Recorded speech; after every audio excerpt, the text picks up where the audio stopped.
Good evening. I'd like to call the meeting of the Plan and Design Commission on October 17th, 2023 to order. Mr. Fontaine, will you please call the roll? Commissioner Arnold. Here. Commissioner Mantis. Commissioner Bruckman. Present. Commissioner Kirsch. Present. Commissioner Heck. Present. Vice Chair Moore. Present. And Chairman Haynes. Here. Okay, we have We a have a quorum, Mr. quorum. Chairman. And please note You're that recognized. Council Liaison Lidauer is here, as well as Student Representative Roberts. And Corporation Council. And Corporation Council, and erstwhile members of our staff. All right, we have a number of items on the agenda tonight. We have minutes to approve, and then we have 5 items of scheduled business, the last two which will be continued at the request of staff. But the first item will be the public hearing, continuation of a public hearing related to preliminary and final plan development and special use permit for a motor vehicle washing facility at 1971st Street. And then we have a continuation of a public hearing related to a text amendment to modify sections of the zoning code related to plan development and planned unit development requirements and applicability. And then a public hearing, new public hearing related to modifying the special exemption and off-street parking relief requirements for payment or fees in lieu of and related regulations. So with that, I would like to entertain a motion to approve the meeting minutes from October 3rd, 2023. So moved. Moved by Member Hecht, seconded by, So moved. second by Vice Chair Moore. Any additions or corrections? I have a correction. Yes, Vice Chair Moore. On page 9, approximately line 17 and 18, we're talking about the sign, and then all of a sudden we start talking about Commissioner Arnold noted maximum width is 25 feet. Well, that's not about the sign. I believe that's about the curb cut or something. So we need some clarification there. Okay. So go back and take a look at the video. So will you accept this to adopt it as amended? Yes. Okay. Yes. Yes, okay. Any other additions or corrections? All in favor signify by saying aye. Aye. Opposed? Abstentions? Motion passes. First item of regularly scheduled business is continuation of public hearing 2023-PUD-003 and 2023-SUP-001 for a special use amendment permit in the nature of a preliminary and final plan development and a special use permit to establish a motor vehicle washing facility, otherwise known as a car wash, land use with design review, sign package, and zoning and city code variations at 1971st Street. Mr. Burhop, you have a presentation for us? Yes, brief, thank you. Thank you. Thank you. This is the continuation of the planned unit development, PUD, this SUP special use permit and the design review with the variations for proposed car wash at 1971st Street. This is the location of the site at the corner of First and Elm. This just is the project summary. This slide has been used 4 or 5 times now. Staff review. So these are the changes that the applicant submitted. There is consistency between the architectural and civil plans. The full egress on the Elm curb cut per civil text comments remove the right only. And, so it's a full egress now on the Elm curb cut as opposed to before when it was arrowed and signed to be right out only. And that is consistent with the city's third-party traffic reviewer, Civil Tech. And also that curb cut was reduced in size to 30 feet in width. The number of outdoor vacuums increased to 6 because there was one that was included for the proposed ADA space. So the original count was 7, then it was reduced to 5, and now it's to 6, with that 6 being for the ADA space. There were changes to the landscaping, which I'll just run through briefly. There was changes to the signage, which I'll run through briefly. Infrared heaters are depicted on the site plan at the exit of the car wash building. That was an update to the plan. Then there were changes to the exterior lighting to make it more code compliant with one variation. So the variations overall, there are 3 broad ones. So the first is specific, is to that specific average minimum uniformity ratio. The lighting has been changed multiple times before. There was also a pole-mounted light at the drive-through kiosks that did not meet the bug, the BUG rating. That was changed, that now meets the bug, so this is the only variation that is requested. There are several signage variations, which I have a separate slide on, I'll run through. And then the 6 outdoor vacuum cleaners, which is a variation to that section that's cited there. This is the revised site plan. It was in the packet. The yellow shade indicates the location of the existing building. And then this is what was before the commission 2 weeks ago. Again, it was in the packet. I did run through the changes on the previous slide. So if there are questions throughout the presentation, I can take those. For lighting, yeah, that summarizes what I already stated. Just the red there is the variation. The bold on the bottom was changed and is now compliant. Landscaping. So the landscaping, additional plantings are proposed. So you have the 2 trees on the left side there, which is the north of the property. Those have been proposed, I believe, since the first iteration of the landscaping plan. What's new is there are 17 shrubs that are proposed along the east property line along First Street. And in addition to that, there are perennial plantings proposed. It was a comment from City Forester about the growth height. These shrubs are being provided by the applicant based on the standards of the PUD, so they're not necessarily required by the strict requirements of the Article 22 landscaping. Again, though, I do point out the City Forester's comments on the growth height. I think the City Forester said that these types of shrubs tend to grow to a maximum height of 24 inches, which normally, if these were required by code, that's the required install height. Yeah, I don't have anything else to say about landscaping. Sign review variations. So, and this was clarified in the staff report. So the pole sign, it's already there, but it lost its non-conforming rights. So the applicant wants to reestablish that. And so that needs the variation for a pole sign and to be internally lit. Again, it's the one that's there. Technically it counts as 2 signs because there's one on each side. And then again, it has the pole and the applicant wants that to be internally lit. So that's a variation for signage before the commission. The nameplate sign area, that is a 1 square foot variation that decreased from the 2 weeks before. The on-site informational signs, the area requested for relief broadly decreased. The applicant provided height information that was dimensioned on the new plans. And so certain variations are needed. 4 feet is the height limit. So you can see the applicant proposes 2 that go up to 5 feet and 10 inches. These are the sign numbers. Again, this was in the packet. And then the menu landscaping to allow menu signs without landscaping at their bases. I also must clarify that the menu signs will be lit, and that on number 4, that should also say that then that's a variation to allow those menu signs to be lit internally. I forgot to comment on ground-mounted lighting here. The applicant did provide ground-mounted lighting specs that was in the packet that was updated. I think I updated that on Monday.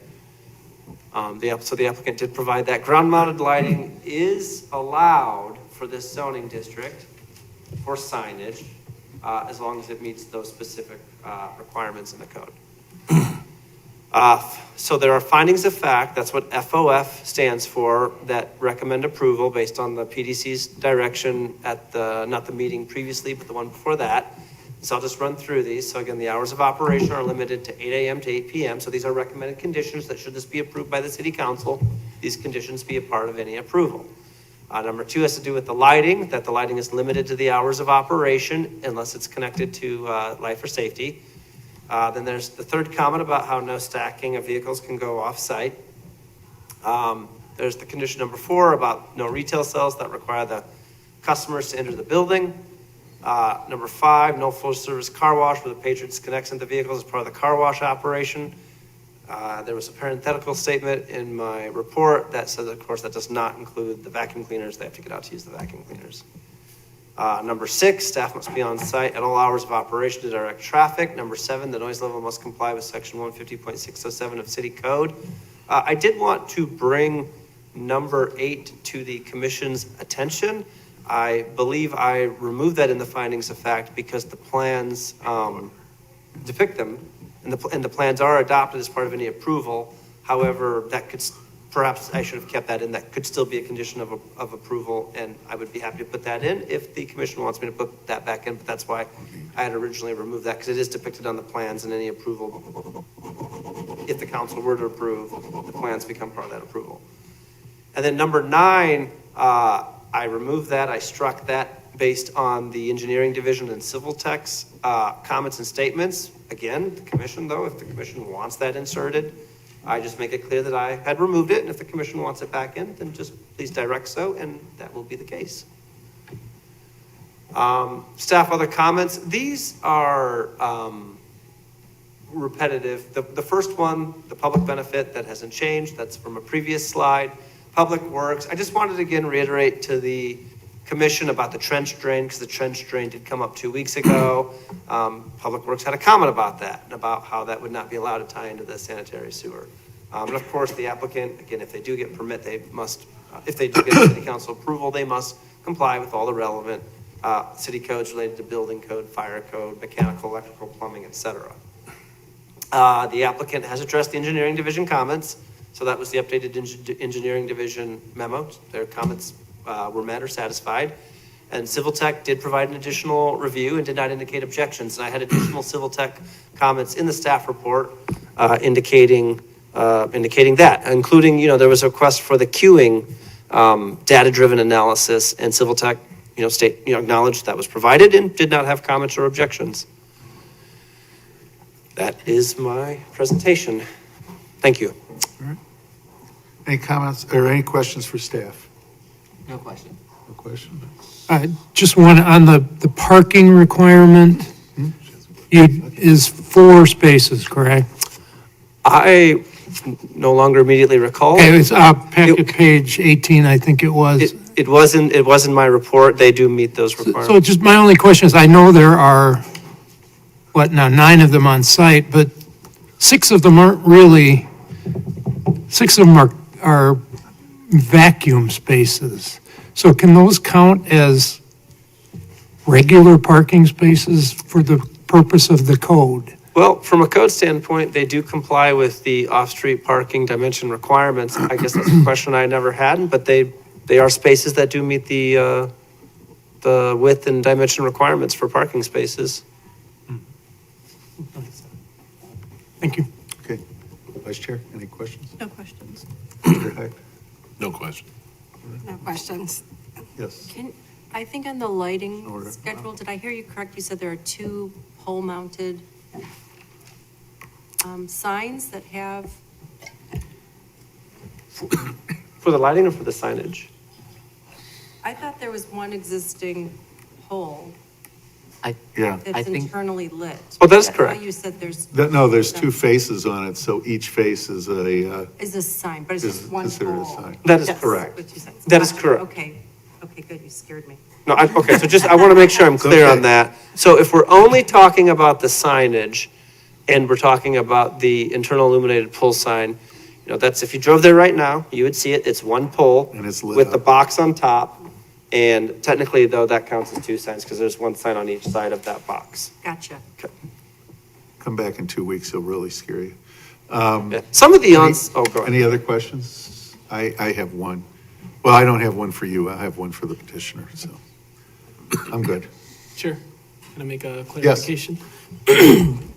So as to the menu sign variation, I was looking into it, and the definition of menu sign requires that the drive-through be accessory to a restaurant, and so that's not Oh. the case in here. Interesting. And so essentially what just happens is the landscaping requirement is not required. However, the menu signs Is not allowed, right? Technically. would require a variation Variance. under 2007. So in addition to the existing non-conforming illuminated sign, the menu signs, and I'll keep calling them menu signs, are also illuminated and would require variations as well. And that has not been requested in Well- this hearing, right? What's been requested is a submission of the sign package.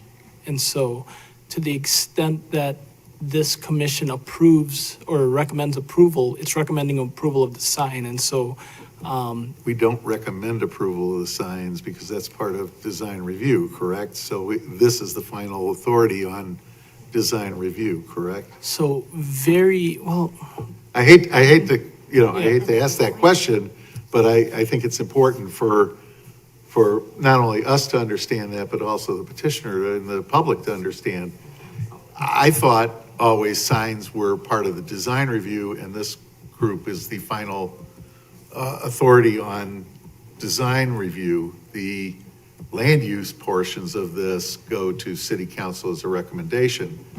I don't know whether the sign package is part of the land use. let me And double are, check on you know, and that. are we approving the whole sign package, or are we just approving the variation requests on Well, the sign? Certainly the variations Yeah. go before city council, but let me get back I don't know. to you. You better find that Yeah, out. let me check 'Cause it out. I'm not quite sure that's the fact. I don't know, maybe staff has an opinion of how we dealt with that in the past.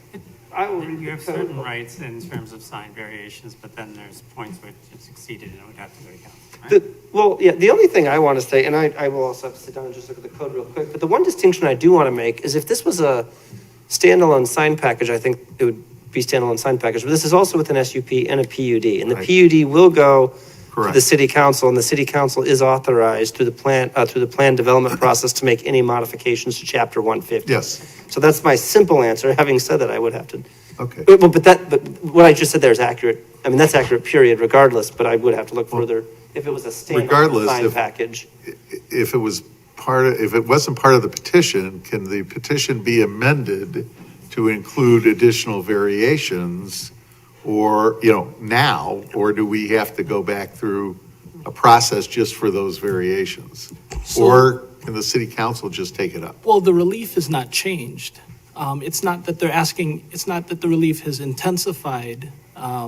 They're still asking for the same signs that Correct. they're asking for. Yes. It's just that instead of being classified under one type of variation, it's under a different type of Okay. variation. All right, so you're comfortable with that? I am. Okay. All right, I don't think we have anything more for you. Mr. Goldberg, identify yourself. I don't know whether you want to say anything, need to say anything? Well, It's up good to you. evening. I'm Mike Goldman. Again, good to see you all. I feel like I'm a regular here. Vice President, General Counsel, Waterway Gas and Wash Company, 727 Goddard Avenue, Chesterfield, Missouri, 63005. And really, again, I'm just here to answer questions about anything in the modifications that we made since the last meeting, and look forward to clarifying anything I can. Start on this end this time. Commissioner Arnold, any questions for the petitioner? Yeah, we had multiple conversations about the width of the curb cuts and knowing that the curb cuts are existing, but that they are, Yeah, you need to excessive. speak into the mic so Oh, they can. I'm sorry. The conversations about the curb cuts last time, and it doesn't look like you took any of that conversation under consideration and revision of your plans, and I'm just wondering why. That's incorrect. We actually, we shrunk the elm curb cut to 30 feet, which was the width that we were directed to shrink it to. So that actually came down, I should know off the top of my head, that shrunk down about 9 feet, I believe. I think that, that the recommendation was 24 to 25 feet, knowing that a 25-foot curb cut in the city of Chicago is the maximum for a two-way and in and out, or two-lane. And knowing that the 30-foot is allowed in the city of Highland Park, but that's a maximum. You could definitely go less than that and still accommodate an in and an out. So I just for the integrity of the walkability of downtown, and this being a downtown Highland Park location on Elm Place, and the foot traffic patterns that would happen here. Both the curb cut on First Street, they just seem very excessive to me and not in the spirit of a downtown urban walkability. So I would just really like to encourage you to take it down to 25 or 24 feet on Elm Place, and then consider one 25-foot curb cut on First Street only. And I think that would be sufficient to get the in and out that you're looking for. In fact, I think that the 30-foot curb cut, you're going to have confusion where people will want to enter off of Elm Place, and now you have to sign it, and now you need an additional sign. I think your sign actually on Elm Place can go away with a 24 or 25-foot curb cut, because people will then know that they don't enter that way. I appreciate your comment, but we did look at it, and we did want to meet the Highland Park Code, and I think 30 feet is an appropriate cut for us, and so I think our intention is to remain at 30 feet on that curb cut. Yeah, that's really disappointing. It is. Just given the adjacent curb cut with the bollards and the ability to have a pedestrian-friendly downtown. Obviously I can't force you, but I would really want you to consider that, because I think it's important to the integrity of downtown and being downtown and walking downtown and not wanting to get in your car and move your car just to move around downtown. I mean, parking is limited downtown to begin with, so even eliminating one of those curb cuts on First Street would help alleviate some of the parking limitations on First Street. Well, we did eliminate one of the curb cuts, one of the original curb cuts on First Street. Recall there was that curb cut on Elm that we eliminated, and there was another curb cut on First Street that is currently there. I mean, prior, right now, I mean, I just drove by the site today, and it's really riddled with, it's a Swiss cheese over there, and it would be nice, it's an opportunity to close some of those gaps and create a more continuous public sidewalk and encourage people to walk downtown. That's all I got. Anything else? No. Commissioner Bruckman? Nothing, just wanted to say thank you for coming back again and making some of the changes. I appreciate that, and no questions for me right now. Thank you. I don't have any questions. Vice Chair? So I had two nitpicks, and one of them is on page 34, which I know is the lighting drawing, but it still indicates an arrow in, and I feel like we had a long discussion on making sure all the drawings matched up, and this does include an arrow entrance in On Elm? an elm, right? So maybe that Okay. could go away. But it is intended to be there. That's not one that we intended to remove. I thought we had talked about Elm being an exit only. Right, so up on the right-hand side, oops, Go back. yeah, so move the hand over to the right. You see, No, up. not that one, up, The that, one where That should be gone. the one where the driveway has disappeared. right, that should be gone. That's okay. So That's gotta go. that's on the lighting plan. So that's just a mistake on And the lighting plan. I understand that, but for somebody who's gonna start looking at the city council for the first time, it could be confusing. It was a little bit confusing to me too. And I know it's not the architectural drawing, but all the perspective drawings from page 44 to 48 show 7 vacuums and not the 6, which is the new, which again, I know is a nitpick, but that's, We asked for them all to agree. Right. That meant all of them. and I so. feel, I know we're not building from that, but it should match up. It's actually, you're incorrect. So it is 6 vacuum positions with 7 vacuums, so you can vacuum both sides of the car. Okay, So, okay, yeah. that's fine. Because I noted that too when I was going through it. I said, what in the heck? Got it. All I'm trying to do is make this consistent. And they're like, well, do you want people to be able to vacuum both sides of the car? I said, Okay. That makes sense. I assumed it like went over and you just went one side or the other. Okay. And then the only other comment I had was, And I don't see it on page 33, but maybe I'm just not seeing it. But I thought we talked about having a delineation between the drive, the eastbound drive to go back to the vacuum cleaners and the sidewalk. And I don't see what there is there. So if you Blow could that up, please. blow that up, A please. little more even. So you see what she's talking about is along the south property, go over a little bit, Carl. Along that south property line See there. where the arrow is pointing You know, up There's nothing to prevent a car from driving onto onto the the sidewalk, sidewalk. is where she's going with that. So I don't know if we need a curb there or, but I thought we talked about that last time as a safety issue. Or, do you put in a line of bushes or do you put a curb, I think a bollard, which we would rather not have. one of the renderings did look like there was a raised curb there Well, now all around. This is why but it doesn't say so on that drawing. Not on that one, no. But I think it should, because there's other curbs here, like up here and here. Like where the hand is up there, that looks like a curb, but there's not a curb between the drive and the sidewalk, right along there. I think the drawing on page 39 shows it. All right, let's look at page If you go 39. to 39, Yeah, the render. that's the Yeah, only one, I agree that's- with you, it's confusing, and I'm trying to look at it, like the council members will look at it, so I appreciate those catches. Yep. But you see there, you. can Yeah, you it. see there on That's what I that wanted- drawing, it looks like there's a curb. Yeah. That's why I wanted to see that one. And Okay, on the site plan, it doesn't look like there's a curb. So again, I think you have the opportunity to make these all agree. Please do that before it's sent to the council, which you don't have a lot of time because council's meeting Monday on this. And just as a point of reference, I Yes. really appreciate that explanation, like with the 7 Yeah. vacuums and the 6 Yep. spaces. If that could be in the text of it, those are great catches, because otherwise it's left to me to Yep. discuss with my council Agree. members, and that would help.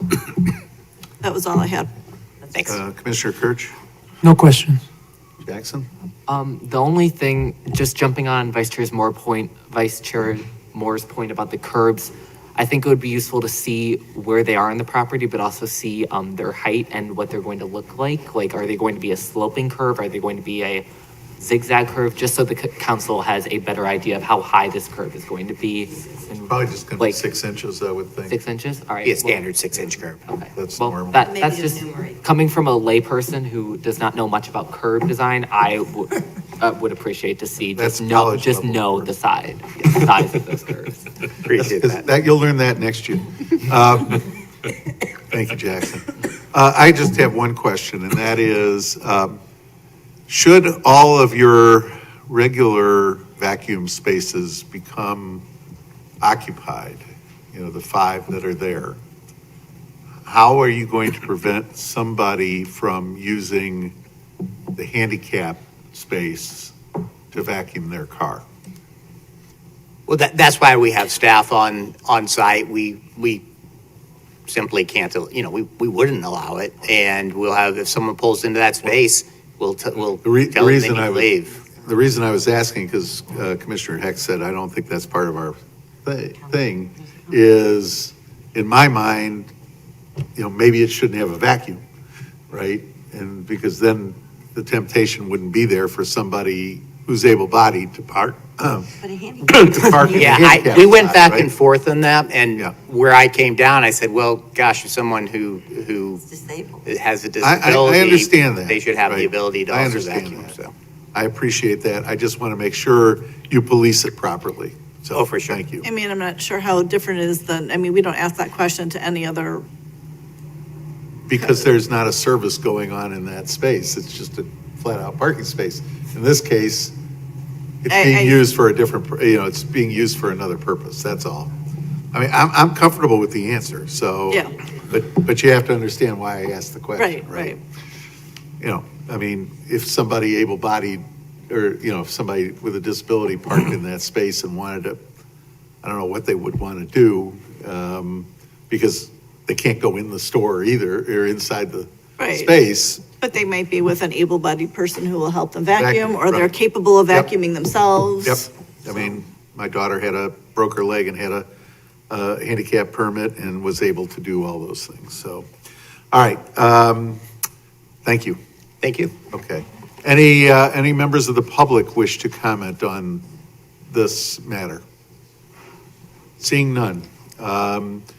So let's, I would suggest that we take these two items separately. The first being the adopting the draft findings of fact to recommend to city council approval as, yes, sir. Here, Councilmember Littleward just brought to my attention, I don't know if you want to just note for the fact that there was a written submission. Sure. There were several written submissions from Mrs. Meacham, or Ms. Meacham that we had received previously, and another one came in, I believe, this afternoon, and it was distributed to the council, to the commission. Yeah, Chair, Sorry. may I make a comment about the Sure. comments? So there were two comments that came in today. One is for this item. Right. So that was not posted in the PDC packet, but it Okay. will be in the council packet Thank for the you. public's inspection. And those were comments from Ms. Meacham on the 1970 First Street. Right. Thank you, Councilperson Liller. All right, so the first thing is to adopt the draft findings of fact recommending approval of the city council. Do I have a motion to approve that? Just for the PUD, For the PUD and the SUP? we take those together? Yes. So moved. Moved by Commissioner Kirch, seconded by? Second. Second by Vice Chair Moore.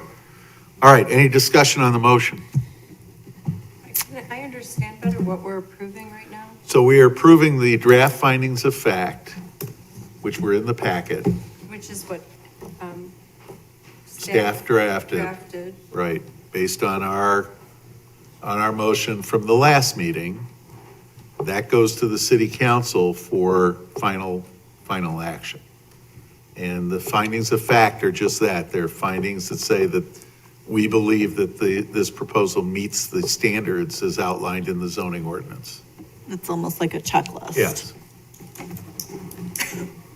You have another question about that? I just don't understand the variation on lighting requirements, the average minimum uniformity ratio.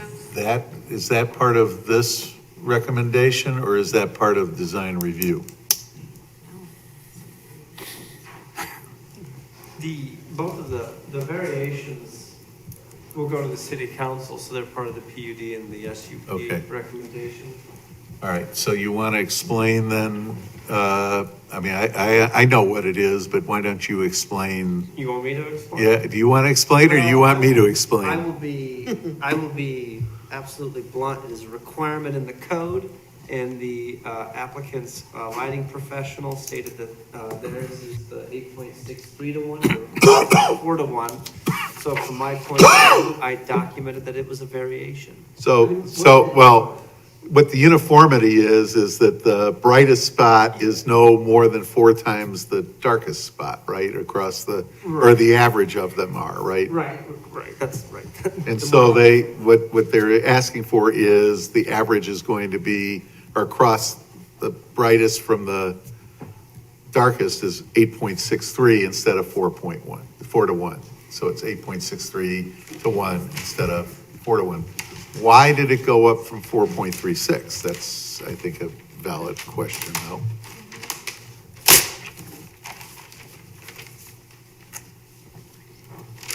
Was it just a recalculation? Well, they changed, I mean, the lighting was, the only thing they changed from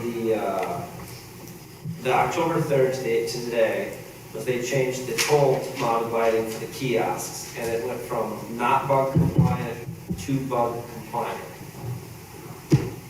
Somehow that impacted this average minimum uniformity ratio made it higher. So by complying with one part of the code, it puts you out of conformance with another part of the code, is what I'm hearing. Yes. Is that a fair way to put it? Yeah, based on how the applicant remember, the applicant has different options how they want Right. to do their lighting, but based on how they chose to do their lighting, in this case, yes. Does it mean that they have brighter lights than allowed, or just this contrast? They meet the requirement, the only requirement we have besides the uniformity ratio is that at the property line, well, besides the bug compliant lights and the 3,000 Kelvin bulb requirement, is that at the property line, it can't be over, what, 1 foot candle? Something like that? This one, it's. No, what's the requirement at the property line, Carl? For this, it's 1.0. Since this is not adjacent to residential, this is a commercial districted use, so it's 1.0 foot candles. At the property line? Correct. And they're not asking for a variation on that? No, that's right. I think the biggest, and maybe it's because I'm not understanding the whole bug thing, but typically a project like this would be seen on like 41, and you'd want cars to see it from a distance when they're going at a certain speed, and then they'd be like, hey, I could really use a car wash, it's sunny out right now, and they swing by. But this is in downtown Highland Park. And so I'm a little hesitant about saying yes to this without understanding better why they need a variation on their average uniformity ratio on their lighting. And why can't they comply? I mean, they're already putting a building that has a very large sign, 8 feet high sign, and then another pole-mounted sign, and then signs at curb cuts. It's gonna be lit up like a Christmas tree. No one's gonna miss it. So I just don't understand why they need a variation on their lighting requirement. Why can't they comply? You want to maybe address that, Mr. Goldman? Well, if it's okay to, the one thing to recall is we're only going to have any lights on from 8 to 8. So it's a very modest amount of time that these things are going to be illuminated.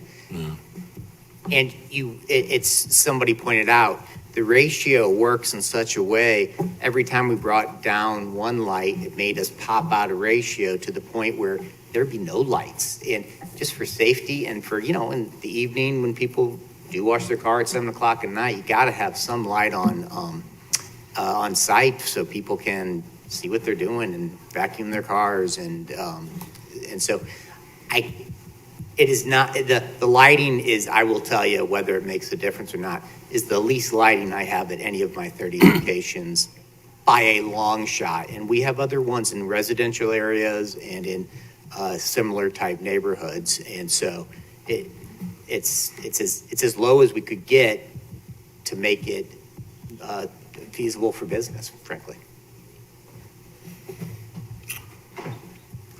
Any other, Commissioner Arnold, you want to add anything else?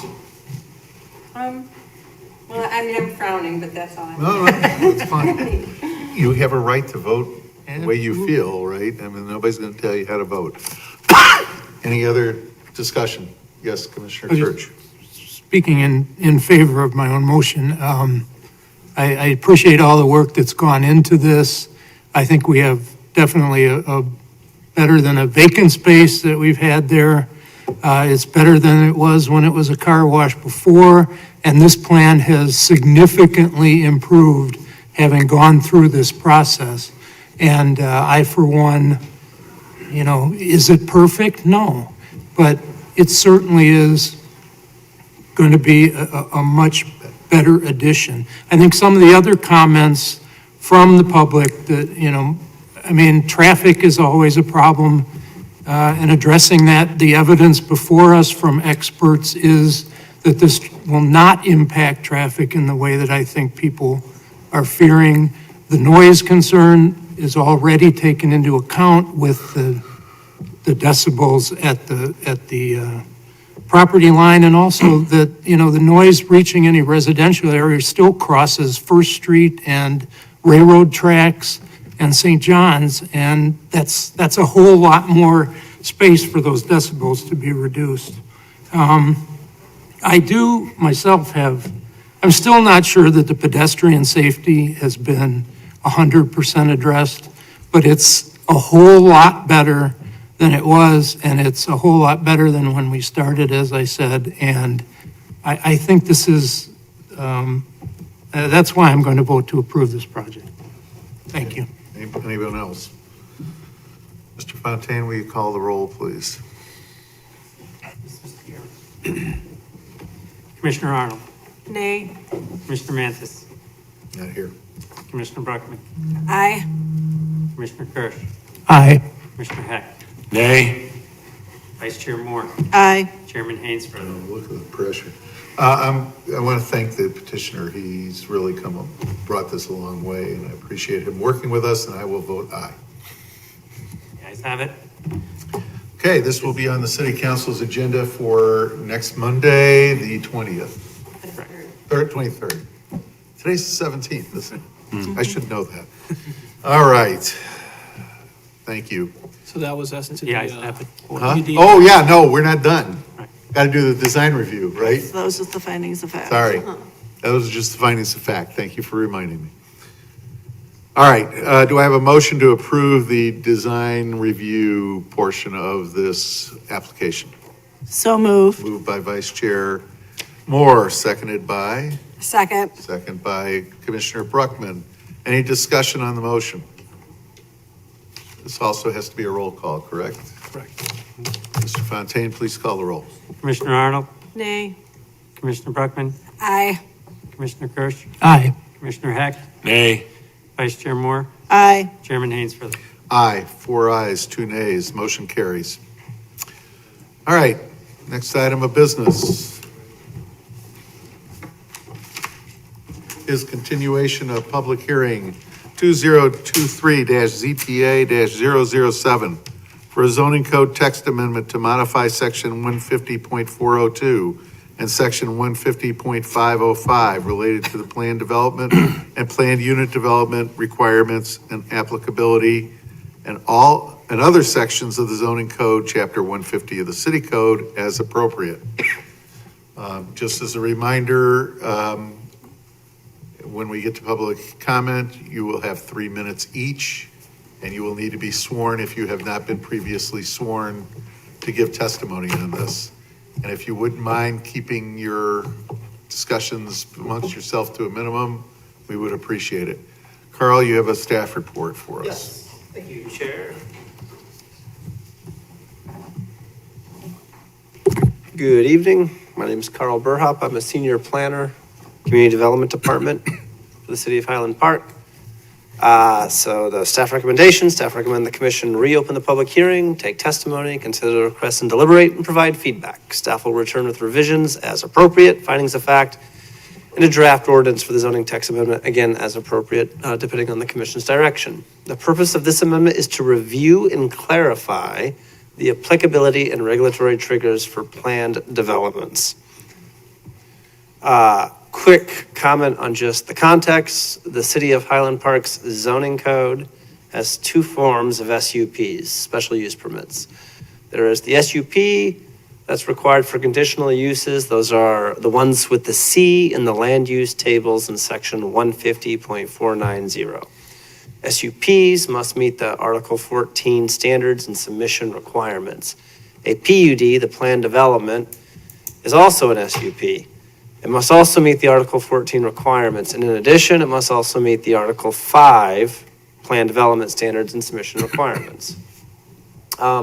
So there are several recommendations here, Chair. I can take questions, of course, from the commission during, but I do think that all of the recommend changes, they all bundle together. I mean, they're a complete package. Okay. They all kind of build off each other, so I would like to run through them all very quickly as they all again, they're a bundle, they're together. So this is for section 150.402. This pertains to all zoning districts except as indicated. The small print there It's just the part of the code that's before and after this section. It's subsection A. This was in the staff report, and these are the proposed changes. I'll just read them. No principal structure or use. So where it's underlined in bold, those are additions. No principal structure or use shall be located upon a legal lot of record which contains any other principal structure or use, unless such is approved as part of a special use in the nature of a planned unit development, or unless such use is located within the healthcare zoning district, the Skokie Highway Business District, located within a legal pre-existing principal building in any zoning district, or for multiple family dwellings only above first floor permitted commercial or office uses. And so, discussion with that. So this amended language clarifies that otherwise allowed use changes can occur within legal pre-existing principal buildings with more than one legal principal use without triggering the PUD requirement. However, all new developments with principal uses would still require a PUD except for otherwise indicated in that section that's proposed. Question for the commission: how should an expansion or change of a legal pre-existing principal building to accommodate multiple uses be addressed? So the example there is a building with multi-tenants. If those tenants come and go, each of those tenants is an individual principal land use. If those tenants come and go, the way staff has proposed this, that will not trigger a PUD. What if they expand though? What if it's an addition to the building? How big of an addition? So that's that question. And then again, I do just want to run through the other changes real quick before there's discussion, because I think these all build upon each other. So this other one is on 2 slides. So this is to section 150.505. This is in the plan development article of the zoning code, article 5. So that's a Skokie Highway Business District development subsection. So new developments within the B3 or I zoning districts that include either multiple principal buildings or a single building consisting of 25,000 square feet or more of new floor area. So the change there is, it would refer to principal buildings, not structures. Sub 2 and sub 3 I won't read. These have been in the prior packet. The commission seemed to be on board with prior feedback. These get to existing buildings that may be below or above 25,000 square feet and clarifies what is new development and how that's limited and when that will trigger a PUD. So those have mostly been discussed so far, but again, of course, if the commission wants to discuss it again, we can. So number 4 is new. This talks about any property west of the Union Pacific Railroad right-of-way or east of the Highway 41 right-of-way that abuts or is across a street from any single-family land use. So any new development that meets that locational criteria that has multiple principal structures or uses would need a PUD based on the staff proposed amendment, or any development with a principal land use from those tables K, L, M, N, or O, and I have what those are on my next slide, as those are identified in section 150.490, except for solar energy systems, or developments where any principal or accessory building structure or use, including stormwater facilities, are physically located within 100 feet of a property line of a residentially zoned property. Exceptions are for fencing, landscape screening, and related earth berms and buffers. And so the only thing I want to state about this is solar energy systems was the only principal land use accepted from those tables, only because that was very recently added through a deliberative public hearing process back in 2021. And then those tables L, M, and O, that's my bottom bullet point. So those are transportation-related uses, materials, supply and construction uses, storage, processing, and wholesaling uses, industrial and manufacturing uses, and communication and public utility uses. And so this just gets to clarifying what are these changes in 1, 2, 3, and this is 4. So here we have 1, 2, 3, and 4 in those bullet points. So number 1 clarifies the provision pertains to multiple buildings, not to structures. So a building, as that is defined, is the trigger point for that. D2 and D3 we've already discussed. That clarifies those that are already out there in the IRB3 district, whether they're below 25,000 square feet or above 25,000 square feet. It's going to clarify what is new floor area, what is that, and when will the PUD be triggered. And then number 4 is the one I just discussed, and that talks about additional regulations within the B3 and I that will trigger planned developments that are proximate to single-family uses. And then this is a map of properties that would be impacted based on this iteration of the proposal. So, oh shoot, well, this is Highway 41 here. And then our community development offices are here. So this is Half Day Road, on my mouse, sorry. And so these properties here are east of Highway 41, and they're in the B3 or I, and they are a butter across from single-family uses. So they meet the locational criteria. So PUD, under what staff is proposing, a PUD would be triggered based on those additional criteria. This property here on Park Avenue West, that's west of the railroad. And then this property here on the south side, and then this property down here on the south side across from the police station. There were Mike Laxner and Steve Gold comments in the packet. I just want to point those out. And I just want to point out that Mr. Gold did submit comments late that I did distribute to the commission, but those comments will be made public. They will be posted in the packet for the next public hearing for this item. And then that is the presentation. Carl, can you go back to the map for a second Okay. for me? So what we're saying is the properties that you noted north of 22 and east on the east side on 41. So basically where the Buc-ee's is, There's a gas station on the corner. where There's the Casey's now, I believe. Casey's, yeah. Where the Acura dealership is and where the Audi Exchange's open lot is, right? If they were to be redeveloped, they would have to go through a special a PUD, right? If they hit one of these trigger points, if they had Okay, so multiple only- principal buildings or the 25,000 square feet. Okay, so only if it was over 25,000 square feet. Yeah, And- sorry. Or multiple building, Yeah. multiple tenants, or multiple buildings, Yeah. right? Or under the new proposal as well, new developments of any multiple principal structures or uses, Okay, so, and any single development, any just a principal land use if it's from tables K, L, M, N, or O. okay, so so that was transportation. Go back and show us what those are for a second. And the Those- reason I want to be real clear on that is that also is what is would apply to the property that I think all these folks are interested in, which is is that property west of the tracks on Park Avenue West, correct? The one that was, that. Yeah, that property is highlighted, so that Right. property would be subject to these Same. proposed amendments if they're adopted. The same, yeah, the same thing. So materials, go back, Oh, sorry. materials material supplies and construction use. So that would be something like what used to be there, which was the concrete plant, or something like McCogny and Manoni and McCogny. Transportation and related uses, I'm not quite, you might want to explain a little bit more of what it falls into that, whether it's, Repair shops, auto dealerships. It is repair shops and truck auto dealerships? terminals.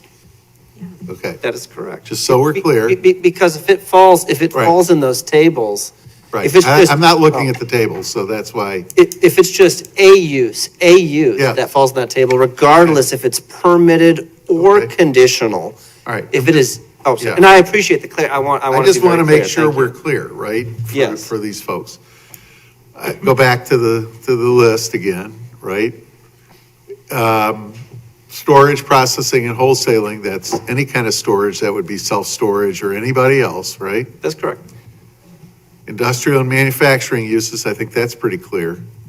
Public, or communications and public utility uses. So let me just ask about communication uses, because I know that we really, if somebody wanted to put a cell tower on that site, for instance, there are federal laws that govern that. And if it's a co-located, if there's co-location going on that cell tower, I think it's pretty hard to turn it down, right? Yeah, I mean, staff did discuss that point. Just so they're clear, but, you couldn't put a ComEd or a North Shore Gas facility, let's say, on that property without going through hearing process, right? Well, in those scenarios, If we adopt this. in those scenarios, I mean, if they're superseding federal or state law, then they're superseding federal or state Right. law. Yeah. Especially for the,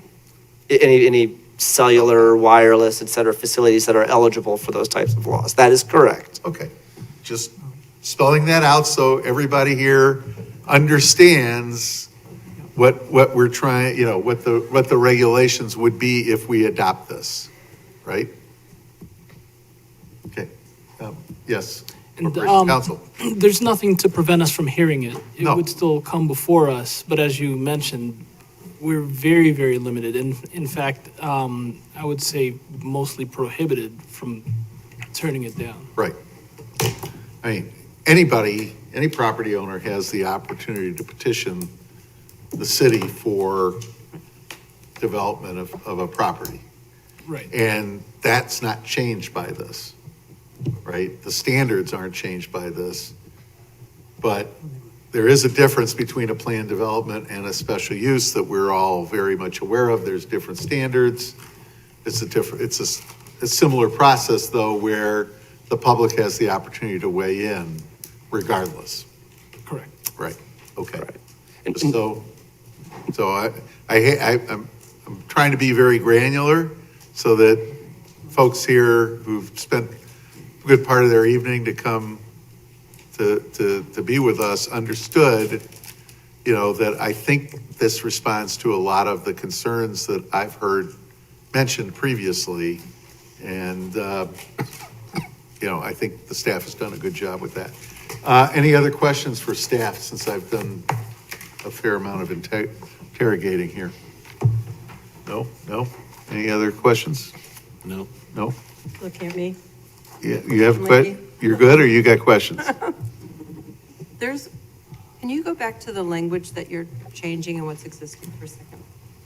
Can you speak into the microphone? I'm sorry. Way back, it's hard to hear. My mother's 81 and I keep telling her if she comes over to my house without her hearing aids on again, I'm not feeding her. Yeah. Um, I introduced her to my father-in-law, who's 96. Okay, I'm sorry, I apologize. So which section would you like to look at? This is 150.505, and this is 2 slides.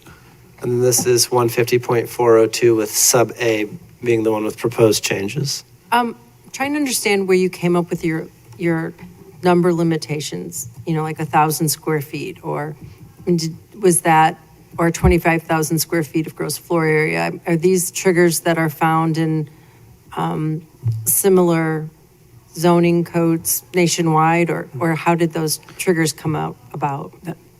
Well, the 25,000 square feet is, that number is already enshrined in our code as a trigger point.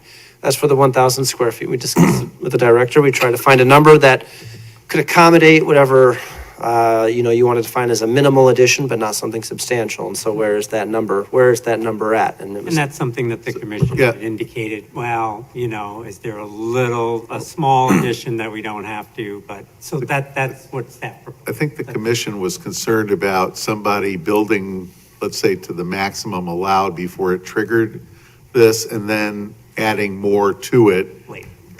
as a way of avoiding, compliance with the ordinance. Correct. So it closes a loophole essentially. So that's a long-established number, the 25,000. So it's really to close that loophole, to have subsequent additions not exceed that 25,000 by a substantial amount. Okay. We said the 1,000 square feet, but that's certainly up to the commission. We thought that was a reasonable addition below which we would not need to have one, but should it go above that, then yes. Well, it's a meeting. Okay. And it's cumulative over Yep. a time I didn't know period. whether they were out. So somebody can't come and build 500 square feet today and 500 square feet tomorrow. Where does the 100-foot setback, where's that language? Can you show me? That's in That again is, I think, the. for sub C? I think we, yeah. So, just one thing about Yes. that, Mr. Chairman, so there's a, Oop, sorry. I'm sorry. May I speak? My alarm. So, a 100-foot setback, or the 100-foot area that we're talking about there, Along the Solo Cup property, the south at 1700 Old Deerfield Road, that property has a 100-foot buffer area along Ridge Road that's been as part of a covenant for many years. That is part of the notion of what is an appropriate buffer in those situations. That's partly how that was derived to create that equity in terms of what goes on in that area as being sensitive and worthy of further consideration should there be anything proposed. And then the list of triggers, zoning use triggers. So Solo Cup, I assume is triggering. That already does. Yeah, that was already. The size of that development's far over 25,000 and not before us tonight, so I refrain from speaking about that. Retail fulfillment centers, does that land in one of your tables as a principal land use? I'd have to look that up. Wouldn't that be part of storage? That one may not, I'd have to check. Great question. I thought we had a fulfillment center was a use. Was it a use? I think If it's so. a use, then maybe that should be added to this, right? Right. It already does. That's definitely something we'd Good want to point. have come in. Okay. Agree with you. So I am taking notes, and so this will come for sure to one more meeting, and so I will inquire if that's included or not, and the commission will then have the benefit of that knowledge. Okay, thank you. Okay, thank you. Commissioner Bruckman, any questions? No questions. Commissioner Heck? I have not committed the zoning ordinance to memory. That's why Carl's here. That's why Carl's here. But I'm just, I represent developers in my own practice as an attorney. So, it's my job frequently to look at zoning codes and say, gee, how can I get around this? And looking at some of this saying, new developments of multiple principal structures or uses or blank, blank, blank. And I'm wondering if in one of those zoning districts, if there's the ability to subdivide a large parcel, Solo Cup I'm picking on, or any of the larger parcels that are along that in those districts, into smaller lots, each with its own development, with one building of 24,999 feet, and I can then get around this by breaking these into multiple developments. What will end up looking like a single development, but I just got around the PUD process. I don't see, maybe I'm missing it, is there anything in here that kind of prevents you from doing that? Well, not from that trigger, Mr. Chairman, right. with the 25,000, there is a way, what you're saying, there are ways to do that. But we do have in there for the Skokie Highway Business District developments, for A, which deals with new developments of multiple principal structures or uses. So, yeah, you could subdivide and then you could maybe have a building less than 25,000 square feet and not trigger that trigger, but there's the Other triggers. in that grouping as well that would. Okay, I'm just, one building per, take them separately, walk them right through, and all of a sudden I got 25 buildings, and I didn't have to go through anything, and I don't want that. I came up with that in the last 15 minutes, so I don't want to, I'm just kind of wondering, or is there some, again, I may have missed this, but is there something else that would prevent that? Maybe it's the 100 feet. Well, from new the developments of multiple principal buildings or structures or uses, or any development within a principal land use from tables K, L, M, N, O. Oh, I see, okay. Those two, depending on the situation, Okay. could be triggered. Now, are there other ways that other uses not captured by either of those two? Yes. And you could do a smaller development on an individual lot that's below 25,000 square feet.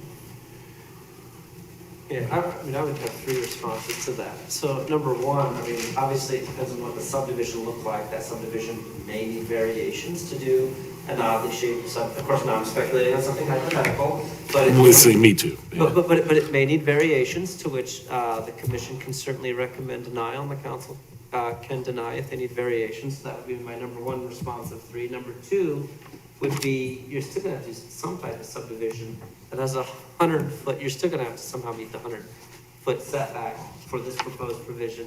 And then my third comment, which is maybe similar to what the director had stated, I mean, that's gonna fundamentally alter, well, again, it depends on the property, it depends on what's proposed, we're speaking hypothetically, but that is, if you try to subdivide your way around it, that is gonna alter, I think, the type of project that they can do. I'm not saying it may not be intense per se, but you're gonna have to alter it if you start subdividing to squeeze stuff in differently. And if they subdivide it, they're still gonna have to come to the commission and ask for subdivision, at which time you could say, okay, what is it that what are you gonna use it for? I just hearkened back to when I was on the ZBA and we had the ice rink in the front yard that was characterized with multiple applications. One is a porch, another is a fence, and it just, we were able to get around some of these, and I appreciate what you're trying to do. Reason I'm going this is I'm wondering, in these districts, should we just say, you know what, you want to develop anything in these districts, it's a PUD? And not try to You can change the. couch it. Then you can change 4A/B to do that. Yeah, I mean, it's kind of my thought. I would agree with that a lot. I think that any of the uses or the land sizes in a district zone that way would be something that should get community input before it's permitted.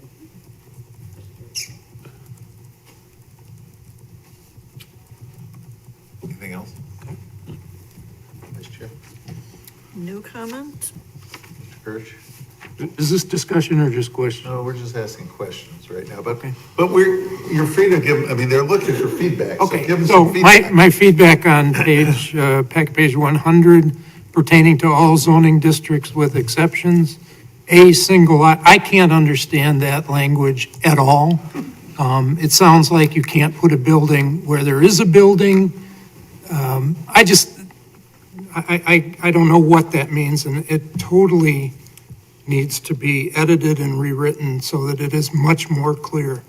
My other comment is on packet page 97, the item 4 on 97. So we have the three, right? I think we all agree, multiple buildings, PUD. I think we all agree with the expansion things, and the 1,000 square foot trigger is good.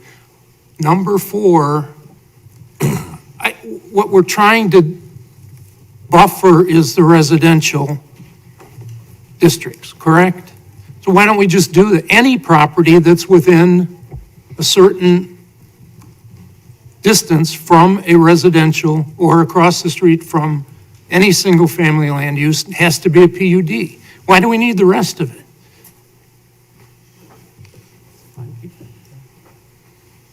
It's fine feedback. I think going off of that, it's going to be a lot easier to make sure that we close loopholes by just leaving it very simple by saying, if the property abuts or is across from a street from a single-family land use, it has to go through a PUD, instead of them having to jump around, multiple principal structures or uses, exploit all those loopholes that Commissioner Hecht is worried about. And then you also do away with the tables that, what use is this and that, and, I mean, what are people gonna find, except it'll just all be a PUD, and then we'll decide at that time whether it's acceptable. But I agree, and if a new use comes along, we don't have to go and add it to the table before we decide. And I think that developers, at least those that I work with, what do they want in a zoning ordinance? They want it consistently applied and clear. Yeah. And clear so that they understand it without having to. They want certainty, Certainty. right? Something that they can rely on The three in Cs. making a business decision, right? And I think that's really important, an important thing to note. I'm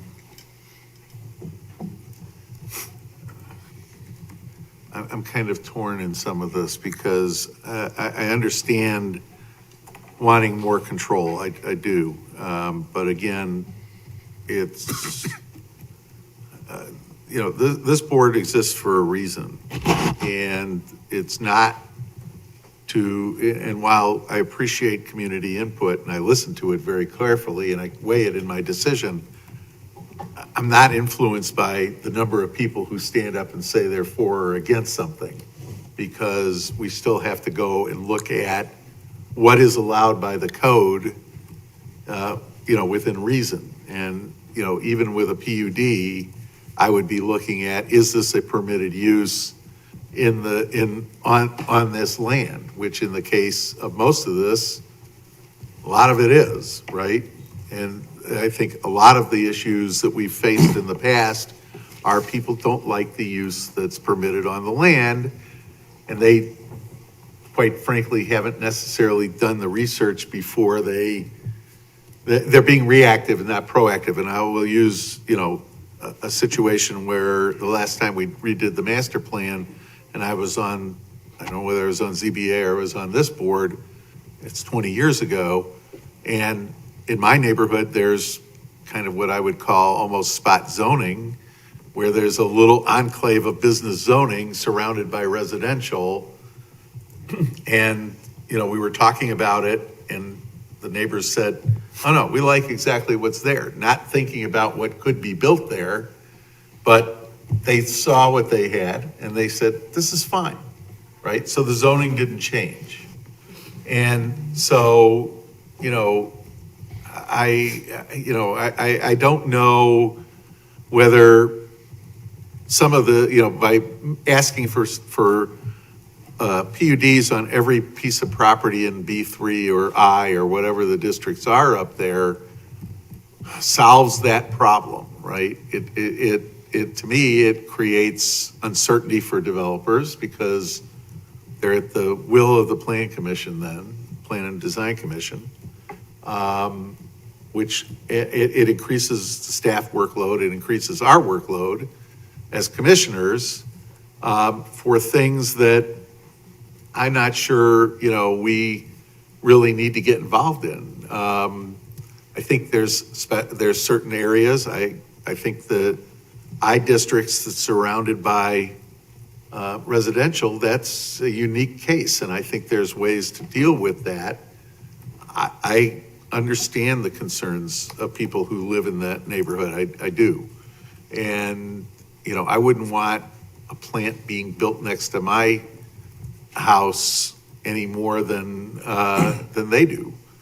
But, somehow we've got to figure out how to balance. We're looking for balance.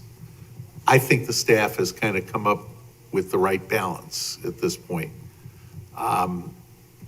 And so I support what they're asking for with the couple of exceptions of how do we look at that use table? And as far as I'm concerned, for the I district, maybe we do say any use has to go through a PUD, because that's one way to, at least, we may not be able to keep a use out, but we may be able to mitigate the impact that it has on the neighbors, which is what I think we've consistently tried to do as a commission.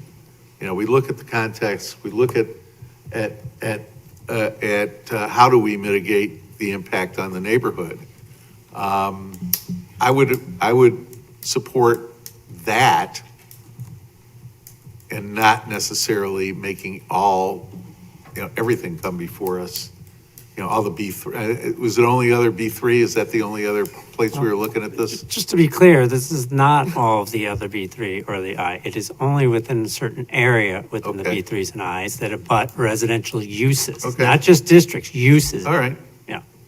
I mean, So it is so more even, narrow. so let me take that a step further. So the, there's an assisted, I don't know whether it's assisted living or it's a nursing home That would up be- on 41, right? That's in the, Is that a residential use? no. It's what it abuts is what matters, not. No, but let's say somebody came in to That's the requirement. develop Yeah, the property to the south of it, okay. right? Would that trigger this? I know there's other residential around it. Yeah, I mean, there's other residential around it. That particular use, we'd have to look in the. But is that considered a use table. residential If it was use? in the use table Yeah. that says Is that residential considered- uses, yes. Yeah, but is that considered a residential use? But here we say nursing- single-family residential use. Okay. So it's a subset So of the residential use. not multifamily, just so we're clear. Correct. Thank you.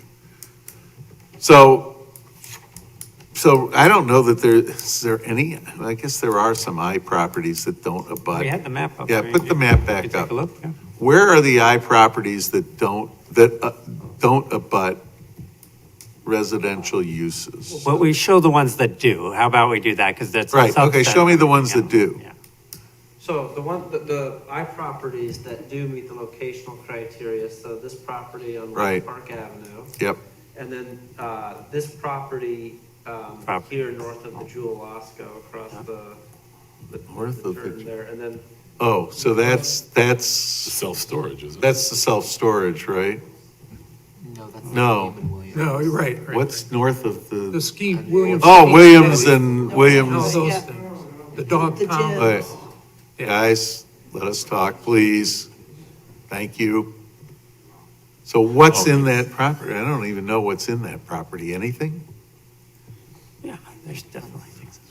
I'm trying to think about what's there, huh? You can look at There's Google. the Krav Maga place over there. No, that's, Is that gone? no, that's further north. That's north of, There's definitely that's something north over of there. What is that? 20, of You- Park Avenue. Yeah, Or but how's that- something. Is that above residential? I mean, That's not, It's, It's a whole. guys, we could take- shh, take a look. We could take a look. thank you. Just give us a second. He's gonna look. All right. I mean, just so I understand what, what's up there. says oh wait, no, that's not it, it's the one right. There's the storage. Fisher. There's, You could drop a It's little this back. property right here, this property is zoned. yeah, so that's That's right, enterprise. Williams and Die there. the Williams is on the other. batting place, maybe? Mhm. Or is that, where Autosonics used to be? Drop a little back. Where the dialysis place is? No, Keith Security is, yeah, maybe right there. You're right. Okay. You're But kind of there's- off center there. Yeah, This is That's- looking south, this is yeah. looking south. Okay, of the that's property. Keith. That is Keith Security. You're right. Okay. So if Keith Security came in, if somebody came into, because that's a park where you're looking right now. So if Keith Security came in there, wanted to redevelop, they'd have to go through a PUD. What other ones? Back to your map. Then for the I district, the other ones are on the southwest part of town. So that's Former up- Solo Cup site. And as well as some of those industrial buildings like Craftwood and Well, that area, is that part of it? properties are not, so, So they're not within 100 feet? yes, I guess I should use those. Okay. These properties here to the, they're not across from the single-family uses. These ones down here are Okay. actually. And what's that other little wing south of what we know as Solo Cup there, where This where one? your thing is That's there? part of the former Solo Cup site. Yeah, that all is. There's multiple All lots. three, Okay. all three of these parcels are part of the former Solo Cup site. So we're talking about primarily Solo Cup and we'll call it the Greenberg Radiation / Muller property and then Keith Security. So 3 properties, For the I district. In the I district, And the right? properties that are in the highway commercial. And then further up. right? The rest of the corridor, so the central core Okay. runs in between the railroad right-of-way and Highway 41. Yeah. So, Those are the only properties that would be affected by the, by this 150, change. 5054? That's correct. Okay, as we have up on this, That is up in the correct. presentation, Correct. okay. This is an exhibit meant to. And so D4. the only B3 are those ones north of 22, right? Or are there others? No, just these.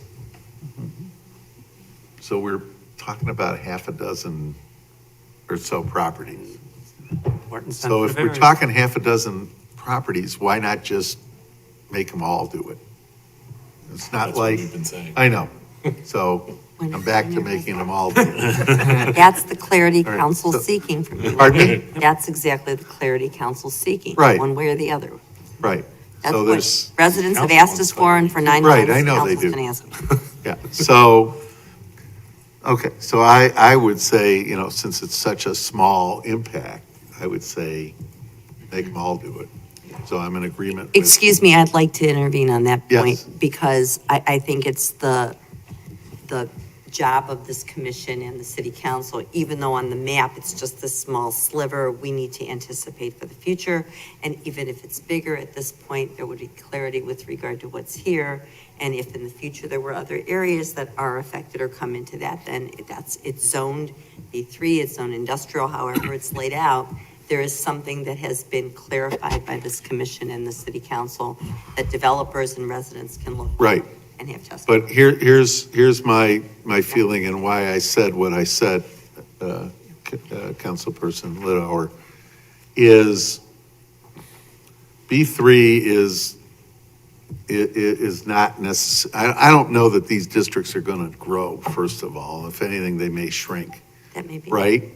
Secondly, the odds of, if it's within 100 feet of single-family residential. So that's why I asked the question about, what it amounts to, how is Right.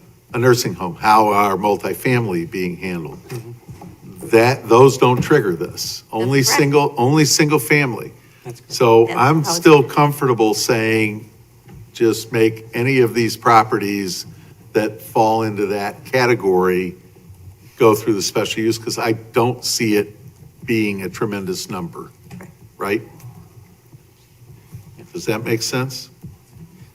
The other commissioners had indicated similar, but for Yes. different reasons. So now I've convinced myself, but, Well, we're glad of it. I had to see how many properties we were really talking about, because if we were talking about 100 properties, Okay. I would feel very differently about it, right?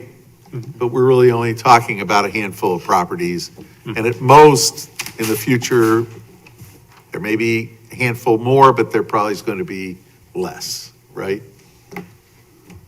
Yep. Okay, what other input were you looking for, or does that pretty much give you what you need? Well, that gives us direction on that, my item D, items related to D. Carl, was there another question that we wanted the commission to provide feedback on? Well, the only other question was just related to those existing Oh, yeah. Correct. multi-tenant centers that therefore have multi-principal uses. What type of trigger or threshold would the commission like to see if they do an expansion or an addition onto the building that would then make them have to come in for a PUD? And that would be for any zoning. And I would add, I would ask, does that account for a single-use building that gets subdivided without even adding anything onto it? Right? So let's say we have, let's say you have a building that's currently conforming. I'll use, for instance, dialysis center there, right? Which, is now a single-use building. They went out and went back to multi-tenants, which it was at one time, would they have to come before us to ask for that? Yeah. Located within a legal pre-existing principal building in any zoning district. So if that's a legal pre-existing building. So this is a question for the commission. Yeah. How do you want that to be? How do you define that? Well, that's one of Right. the exceptions, right? So, And I, that is one of the exceptions, though. Michael?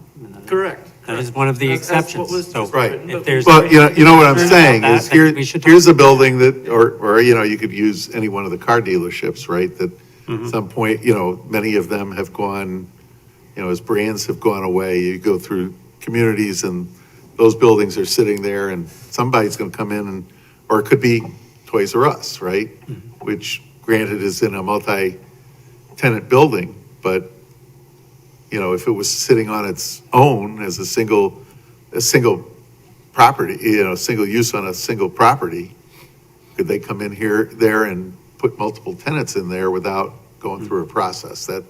That's kind of what I was questioning. Mhm. And do we want that?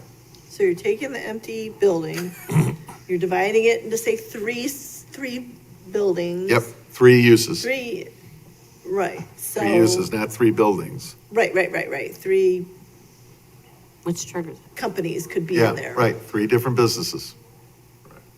They'd have to meet the parking requirements, obviously. Sure. They'd still get administrative review for the parking requirements. Right. That the land uses comply. So the question is though. Right, so if Should the- that introduction though, just new principal uses trigger a plan Right, development? that's my I question. think if the new business complies with our ordinances, we'd be fine, but if someone comes in and wants to have a conditional use, then it would have to come. Well, it'd still have to come. To be very clear about that, okay, this is talking about PUD triggers, but if it was a conditional use, that would still need to come. Right, that would come back there. That nothing is changing though. So any And conditional I'm not use would advocating, still have. and I want to make sure that I'm But clear, I'm whether not it's a advocating PUD is position. what we're talking That's about. the question. Well, that's a good question. I like Adam sometimes look for ways around certain things. This is a very good question. Existing building has a single tenant. Now, Yeah. they say, we want to put in two We want to different. downsize, we want subdivide. to add 2 more So we're going to put tenants. another tenant in, or 2 tenants. Yeah, Same building, no other changes. right. And let's say they're by right uses, just for Yep. argument's sake. If they're Right. not, they're going to. If they're not, they're gonna come here. Right. Which is why So what do you think about that? Well, if you're going from a single use to multiple use in a building That exists, that exists. right, not new. Is it in an area that already allows multiple uses in a building?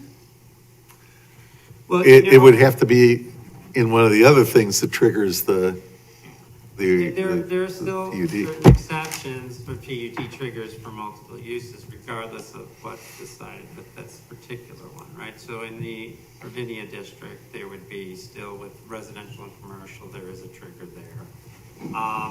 But in here, we have an exception for the first floor permitted commercial, dwellings above first floor permitted commercial or office uses. Because in downtown, we want that. Right. That's the only multifamily use that's allowed. It's a permitted use and in the tables, and it's a requirement to have the first floor commercial. with the So- exception of the Elm Street Correct. overlay district. With the exception of the overlay district, that's correct. But those uses are, if you do it above first floor commercial, that's what the city wants. That's. Yeah. Yeah. And that doesn't take away that there'll be PUDs nonetheless for height and other things. All that still stays the same, just to be clear. So it would have to otherwise be by right, which is a limited set of buildings. Like, so for instance, downtown, you can only do a 4-story, 51 feet high. That's by right. So any of the 5-story buildings would trigger a PUD because of their height.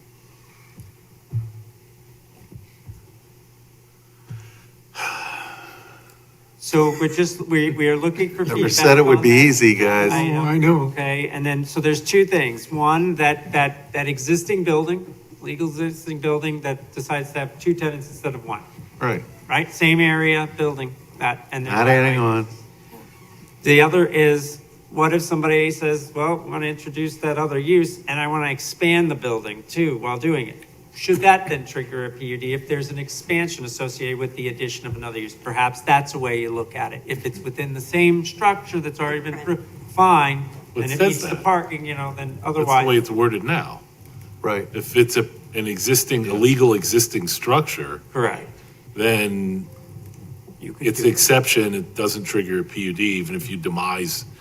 within it. Within it. There's 2 things. That's the way it's said here, but it's Right. an open question for the commission. We're seeking the feedback. I mean, Oh, yeah, no, Questions about it. I think that's And then- the way it should be. I think it Okay. should be 2, but Yeah. I wanted to raise the question. And I just wanted to point out, there's 2 questions that we're seeking feedback. That one, okay, with an existing building, but then also, let's say that you were doing the same thing. You went from a 1-tenant building and there's another tenant wants to come in the existing building, but they're gonna do an expansion. I think That's different. the expansion is different. That's different. Right, wouldn't the expansion be covered under the text amendment we just did with the, if it's up to 1,000 feet, that's not required, and if it hadn't That been, would be up to 25. It No. depends on what the building. Right, Right. if- as long as the building doesn't go over 25,000 But- feet, right, they can add on as much as they want, right? Hold on. within a certain amount of Right. time.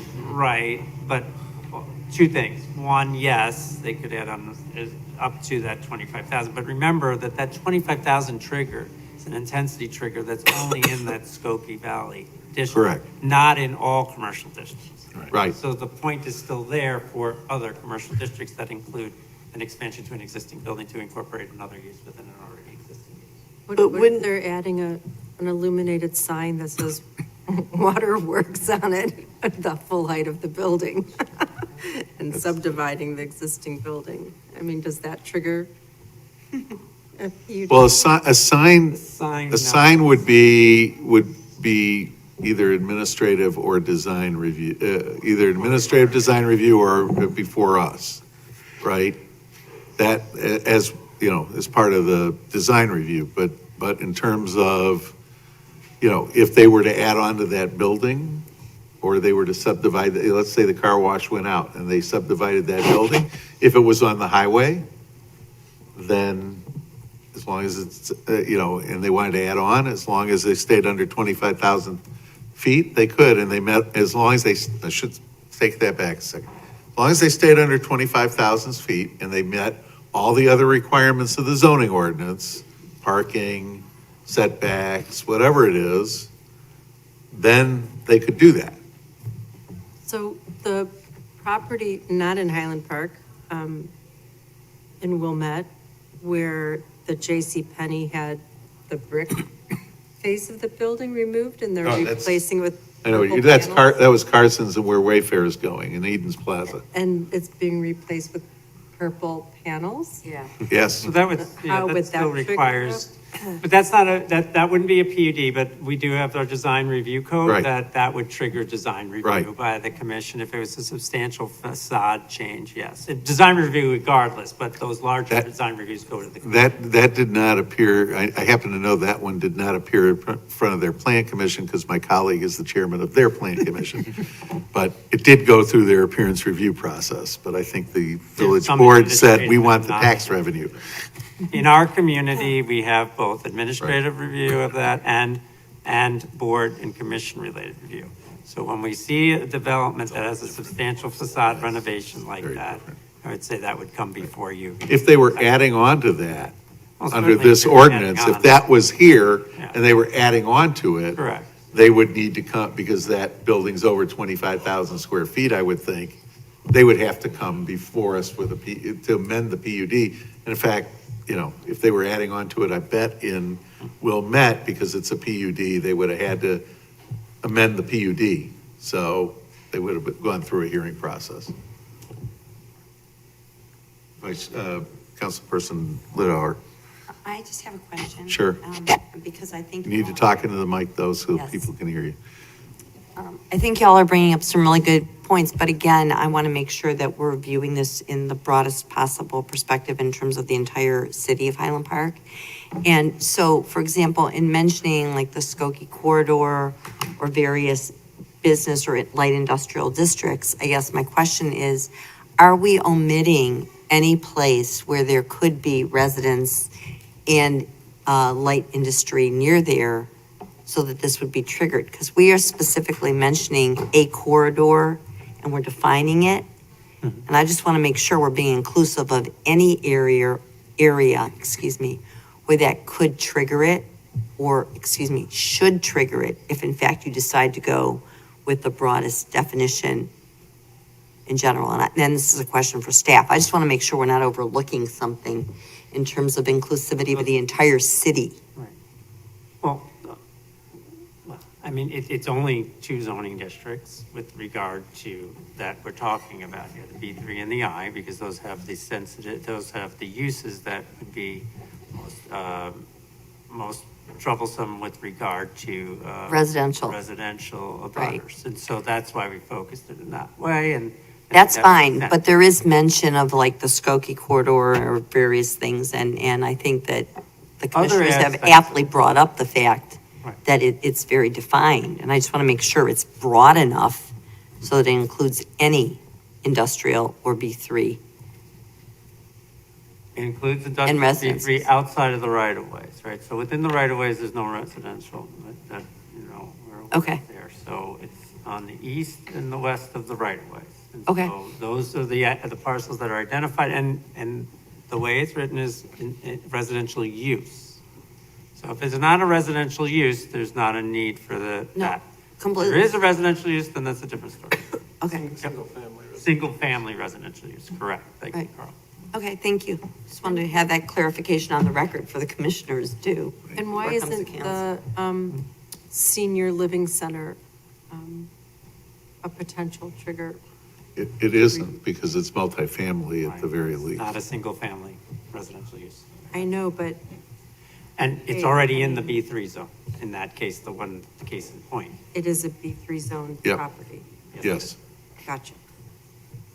All right, anybody else want to give feedback? Jackson, you're looking like Well- you want to say something? I'm just going to speak. Shh, shh, shh. I'm just going to speak my thoughts here because while everyone here has been doing wonderful work parsing it in the B3 and I districts, I've just been thinking about what if the principal, and going back to that general question of what if an expansion or change of a legal pre-existing principal building to accommodate multiple uses be addressed. I'm just trying to imagine, and please correct me at any point, anyone, if this is not allowed, a residential building where it has some sort of space that will allows it, the bottom floor at some point to become a commercial building, That's what renovated we and want. expanded. Actually, in most, like in Central Business District, The central business district. you have to have first floor commercial with the exception of a strip that runs down Elm Place between Green Bay Road and Sheridan. And I think, does it go down Sheridan a little bit to Park, I think? Essentially, yes. Yeah. And so. So the zoning ordinance mandates you have first floor commercial. I believe also some of the other there are some other areas where we have the same requirement. Because isn't that how we wound up with first floor commercial on the development down by Brayside in the B1, correct? Yeah, that's a B1. Right. So that also required, I believe, that. So, yes, and those are multifamily developments. They're not single-family developments, but the city code already recognizes that that's a desirable thing. I'm saying, I'm just putting this out here because, thank you for that, Chair. Sure. I'm just saying, let's say, take for example, we build an apartment, looking forward to the future, we build a multifamily building with in an area that is a little bit out, for example, say a little bit outside of these buildings, for example, the corner of Laurel, and then some point in the future, these buildings end up becoming like, as the central business district grows, as we want, it becomes desirable to those owners of that property to remove the first floor residential, maybe even expand it a little bit and make it into a commercial, first floor commercial and then residential above. Does that make sense? It doesn't? No? No. Okay, then I am just going over things in my Yeah, head. no, that's fine. All right. Anything else? All right. So anything else for staff? All right, let's hear from the public, 3 minutes each. If you have not been sworn, please let us know that. If you have, make sure you identify yourself to the note taker by spelling your last name. And I would remind you, Mr. Gold, please do not be repetitive of what you either wrote us or have testified to previously. Thank you. Sure. Steve Gold, 1581 Park Avenue West. I was previously sworn. Just want to thank the commission. I absolutely appreciate the feedback and the discussion that you've just had and given the staff. We're here, it seems to me, in an attempt to clarify a significant problem with the existing zoning. And I think in attempting to do that, keeping it simple is important. And I think, as I did amplify in the writing, there are a number of complexities in the proposal from staff that should be cleaned up. In particular, the list of separate zoning uses that they've given you simply makes no sense.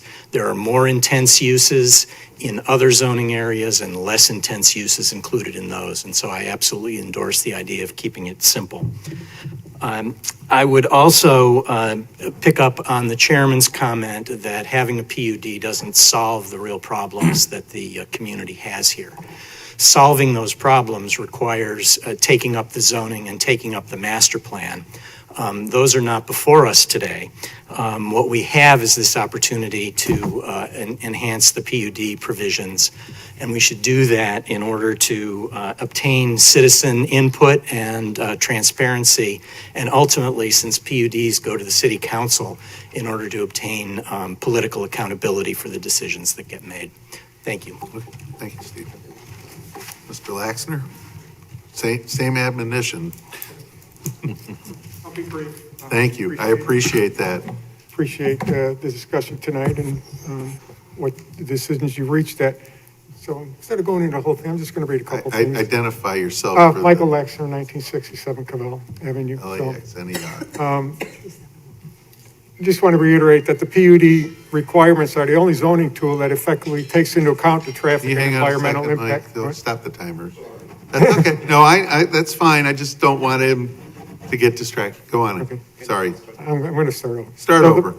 Give him Just 3 minutes. PUD requirements are the only zoning tool that effectively takes into account the traffic and environmental impact while attempting to preserve the natural topography and landscape. PUDs allow input from nearby residents by allowing conditions on the whole development, not just the limiting effects under the SUP. In the end, we do seek parity with developers to promote sustainable, environmentally sound, compatible coexistence to protect the health, safety, and welfare of our neighborhood residents. And the reasonable way to do that is through the PUD triggers that you've talked about tonight, and I'm very pleased at the outcome that the input you've given to staff. Thank you very much. No outcome yet, though, Mike, as you know. Thank you. Anyone else want to address the commission? All right, seeing none. Yes. So, Mr. Chairman, what we're seeking is the direction from the commission to draft findings of fact, to bring those back to you with amendments to this proposal for your review in ordinance form. All right, so we want a motion to direct staff to prepare findings of fact with a few, let me summarize what I heard, right? Eliminate the uses and just make it for all uses, right? Right. Trigger will be for all. Trigger for uses. all uses. For those particularly those situated particular properties, things. as shown, right? I And those believe particular things are the 100 feet the from a 100 feet from the residential residential area. and I Single and family. B3, yeah, okay. right? Single family, Single-family residential. building and Thank you. usage.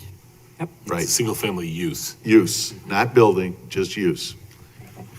So if somebody had a single-family house that they were using for commercial purpose, that wouldn't apply. Correct. Right.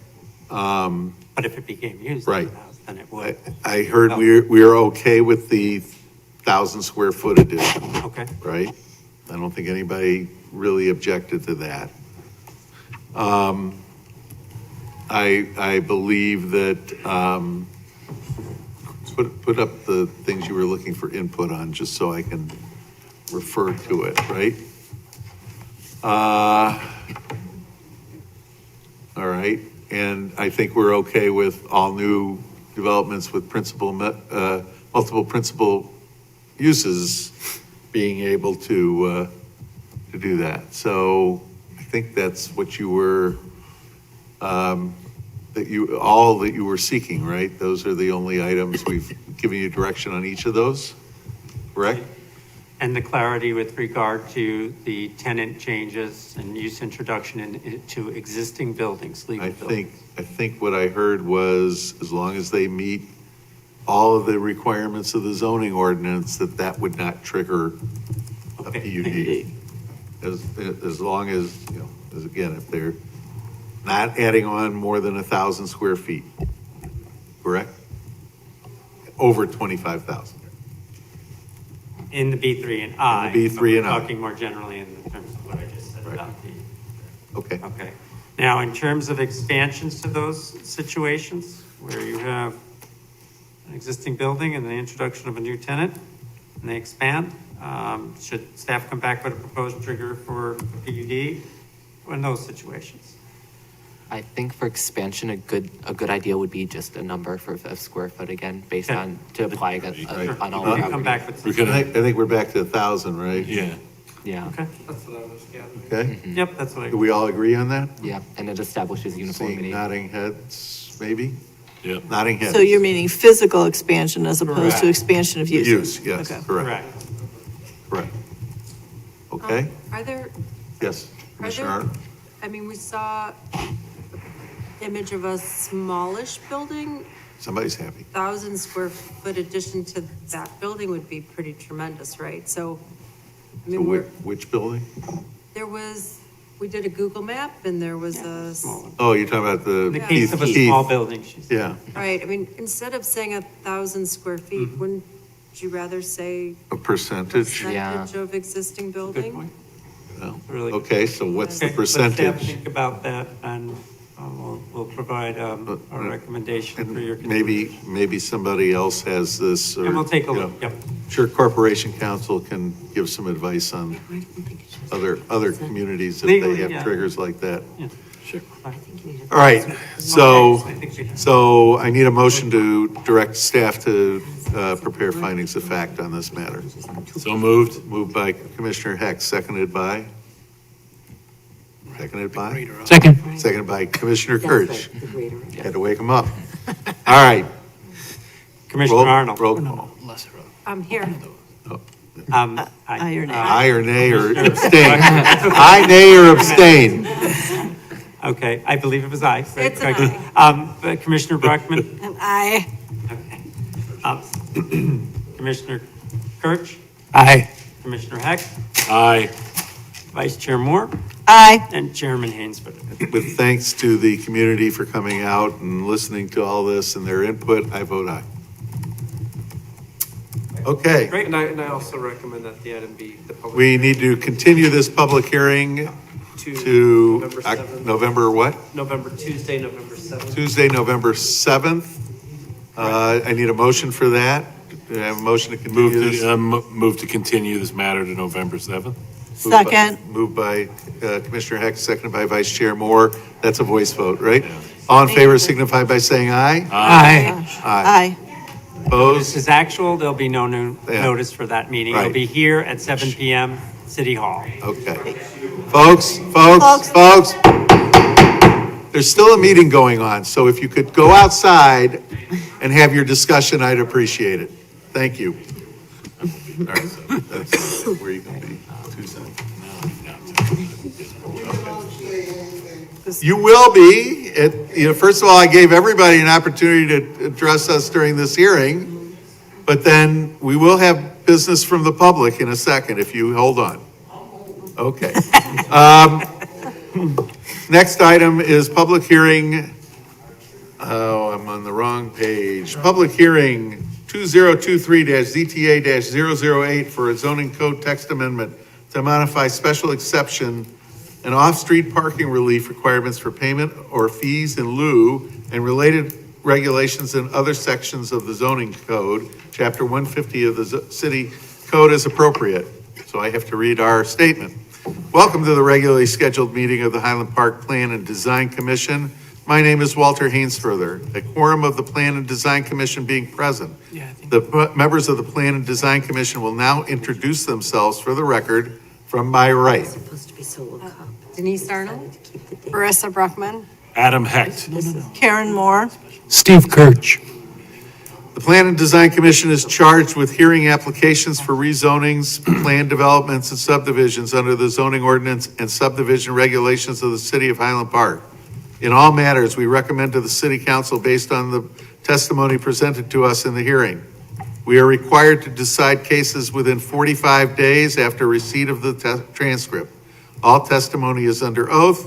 Both applicants and others who wish to speak on a particular case should present specific evidence as to why a proposal meets or fails to meet the standards for the relief requested. For clarity of our record, only one person at a time will speak, and all questions will be directed through the chair. We ask that you make every effort not to be repetitive in your testimony. And finally, we will make every effort to adhere to the schedule prepared. For tonight's hearing, if additional time is needed on a matter, it will be continued until the next available agenda. And with that, I open the floor to the staff of the Plan and Design Commission to read into the record proof of publication and ownership. Proof of publication and ownership are available for viewing at the offices of Community Development, 1150 Half Day Road in Highland Park. Thank you, Mr. Mr. Burhop, you have the world's shortest presentation, correct? 3 slides. Thank you. Yay. We have people who want to talk to us still. And I will keep this as brief as I can. So staff recommend the commission open the public hearing, take testimony, consider the request and deliberate and provide feedback. Findings of fact are included with this, recommending approval. So what is this about? So this is a zoning text amendment to the zoning code to strike or modify as appropriate. Will strike any Article 8 or Article 16 or other zoning code provision related to requiring payment or fee in lieu for off-street parking relief requests. So quick background, this is just my second of 3 slides. That did not show up well on the right, but that's in the report. There's also a link to it in my report. That's just a snip from the fee resolution, the city's annual fee resolution. And those are the fees in the resolution that are to be paid for applications when people are requesting required off-street parking spaces not be provided when they want relief. So this is about relief to off-street parking provisions in Article 8 and Article 16 via special exception applications. Payment is required in the code. I had the 2 code citations in the report in lieu of providing said spaces. The fees vary per district, and they're not for all districts, but the fees vary per district. It can be anywhere from $1,000 per space up to the highest one, which is $15,000 per space. And so the council, so how did we get here? So first of all, I'll start off by saying of the 8 special exceptions that required a payment in lieu going back to 2003, the last 7 were waived. The only one that was not waived was a special exception in 2003. And I have a table in the packet that was posted online that has, I don't know if it's 15 or so special exceptions. 8 of them required payments. The last 7 have all been waived by the city council. So it's been consistently waived, in other words. So the last special exception for off-street parking space relief that also was going to require payment in lieu was the 661 Central Avenue Animal Hospital that was here late last year. And so that went to the city council in December, and that applicant also requested the waiver of the fee in lieu. And so staff had presented that same exhibit indicating the 2003 one that had been paid, and then the other 6 at the time that had not been paid.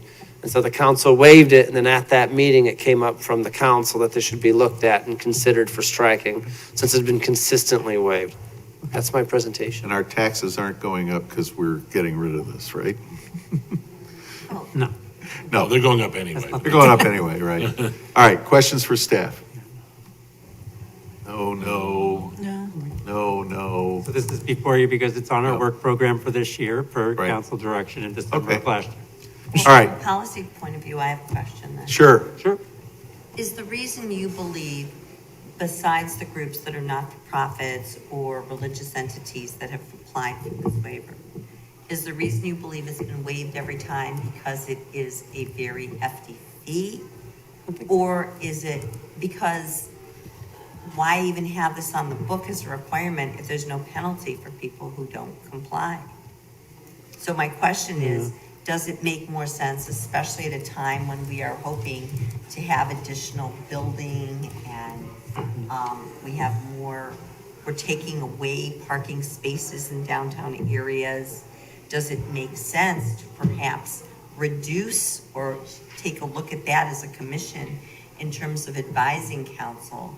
Because I want to if it's simply nobody's ever complied with or it's always been waived, well, why is that? And if this is could potentially be a problem in the future, should you be looking to that as guiding you before we just quickly say, okay, it's been waived every time. Let's just get rid of it so we're consistent with the books. I mean, I want the consistency, but I'm questioning from a policy standpoint whether we are considering the fact that going down the line, there may be less parking, there may be additional building in terms of development, as well as multiple dwellings, so more people and more cars. So are we really protecting our citizenry, or is it just because this is too high? Well, can I just reflect on that? I think that those are excellent questions for city council to answer. I don't think it's for this group to answer because I don't know the answer as to why it's been waived. It hasn't been waived because of our group. It's been waived because of council, and council is the one who's telling us they would like to see this modified, right? That's why they send it to us. So, my feeling is we've been asked to have it modified. We're going to, that we've got it before us to modify it. When it goes to city council, I think those are valid questions to ask your fellow council people because we don't have the answers. I mean, my reflection is council has asked us to do this because they waive it all the time. Why they waive it all the time? I don't know.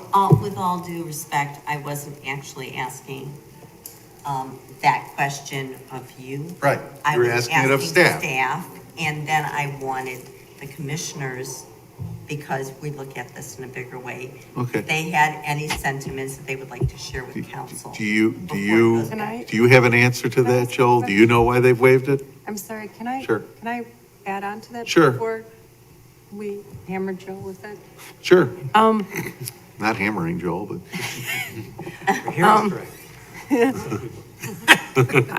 I'd love to see a map that shows where these parking fees are, because I do believe that there's areas where having less parking requirements is good. And Economic development, absolutely. correct, and also for example, residential development built next to the train station so that more people don't have cars, that they take public transportation. Already in the code, though. That's in the code That's in the already. We're not changing that. I mean, Right. if you're a transit-oriented development, you have a reduced parking load. Correct, and so it's vague where we're going to get rid of parking fee requirement and where we're not. So again, it's that whole master planning piece. If it comes out that yes, on a broad brush, it would be great to get rid of this requirement because it's continuously being waived. Great, but I think it would behoove us to understand better locationally within the city where we would waive it and where we wouldn't want to waive it. I'm not a fan of the cars, so I'm happy to give the broad brush, but I think as a planner, urban designer, that would be the direction that staff would want to take it, to present it. First, Commissioner Hecht, and then. I don't, unless I'm misunderstanding, this is just asking to strike the language about the fee in lieu. It's reduction in parking still requires a special exception. Correct. So there still is the review. It's just, okay, well, if we give it to you, we're not going to then hit you up for extra penalties or whatever you want to call them. So as Commissioner Arnold's talking about, yes, the special exception for relief from parking is a case-by-case, site-specific consideration. That remains the same. The question is that if one gets a special exception, is there a development or an extraction of a fee associated, an impact fee of this magnitude for those businesses? I'll tell you that it's been waived for about 20 years, so in the cases that we've cited, the question that comes about is if you're doing that frequently, then, I understand why council said maybe we should consider removing this fee altogether. When you're looking at small businesses, it's difficult enough for them to try to get established in the community. And those are impact fees that aren't always there in other places. And there are other costs that they need to incur, including interior renovations, et cetera, so forth, that make some of these things more prohibitive for certain types of businesses. I think that's really what it comes down to. And so, you know, whether we require tens of thousands of dollars for the pet hospital or not was what that was at Well, stake there. And to be really clear about that particular case, if you locate in the central business district, you do not have to provide additional parking if you're a different use. If you're a by right. In this case, it was a special use. Correct. And it was, I think, related more to employee parking, if I remember correctly, and not customer parking. There was. So, you know, that was a unique case as well. Commissioner Kurtz, you wanted to say something? I'm sorry. Commissioner Heck very sagely phrased what I was going to say. Okay. So what, anybody, I- yes, sorry, Vice Chair. I can see the reason we have the fees, because we're trying to make developers create a project with parking, enough parking for the vehicles that are going to come to the project without having them require, you know, without all those cars being put out onto the street. Now, I can understand for a small business, it's an onerous type fee, but at the same time, I think there should be something that kind of pushes the developer to make sure they've got the right number of spaces for the amount of building that they're creating. Well, that's So- that's don't have part of the, special- I that's guess- part of So the that's special. PUD, Right, right? Right. So that you're gonna, you know, you are going to have the opportunity to sit there and say, do you have enough parking spaces? And we have Right. done that quite a bit in the past, where we've made them add, for instance, guest parking right. onto sites. So there's nothing that says that we can't, you know, that we can't, But not everything's gonna come through as a PUD. No, but it's still a special anything of exception. anything of, Okay. yeah. It's still a special exception. Okay. Special Right. exception. You don't have You to can grant turn it special down. exception. Right. That's correct. If Right. you don't feel it's enough parking, you don't have to grant all of the special. Yeah. You could grant a partial or not. The question is do you want to extract a fee for that relief? That's And the- what's the question here. And council has not done that in the So- times that we've explained, and they indicated, hey, let's take a look at this to get rid of this. So where does the fee go?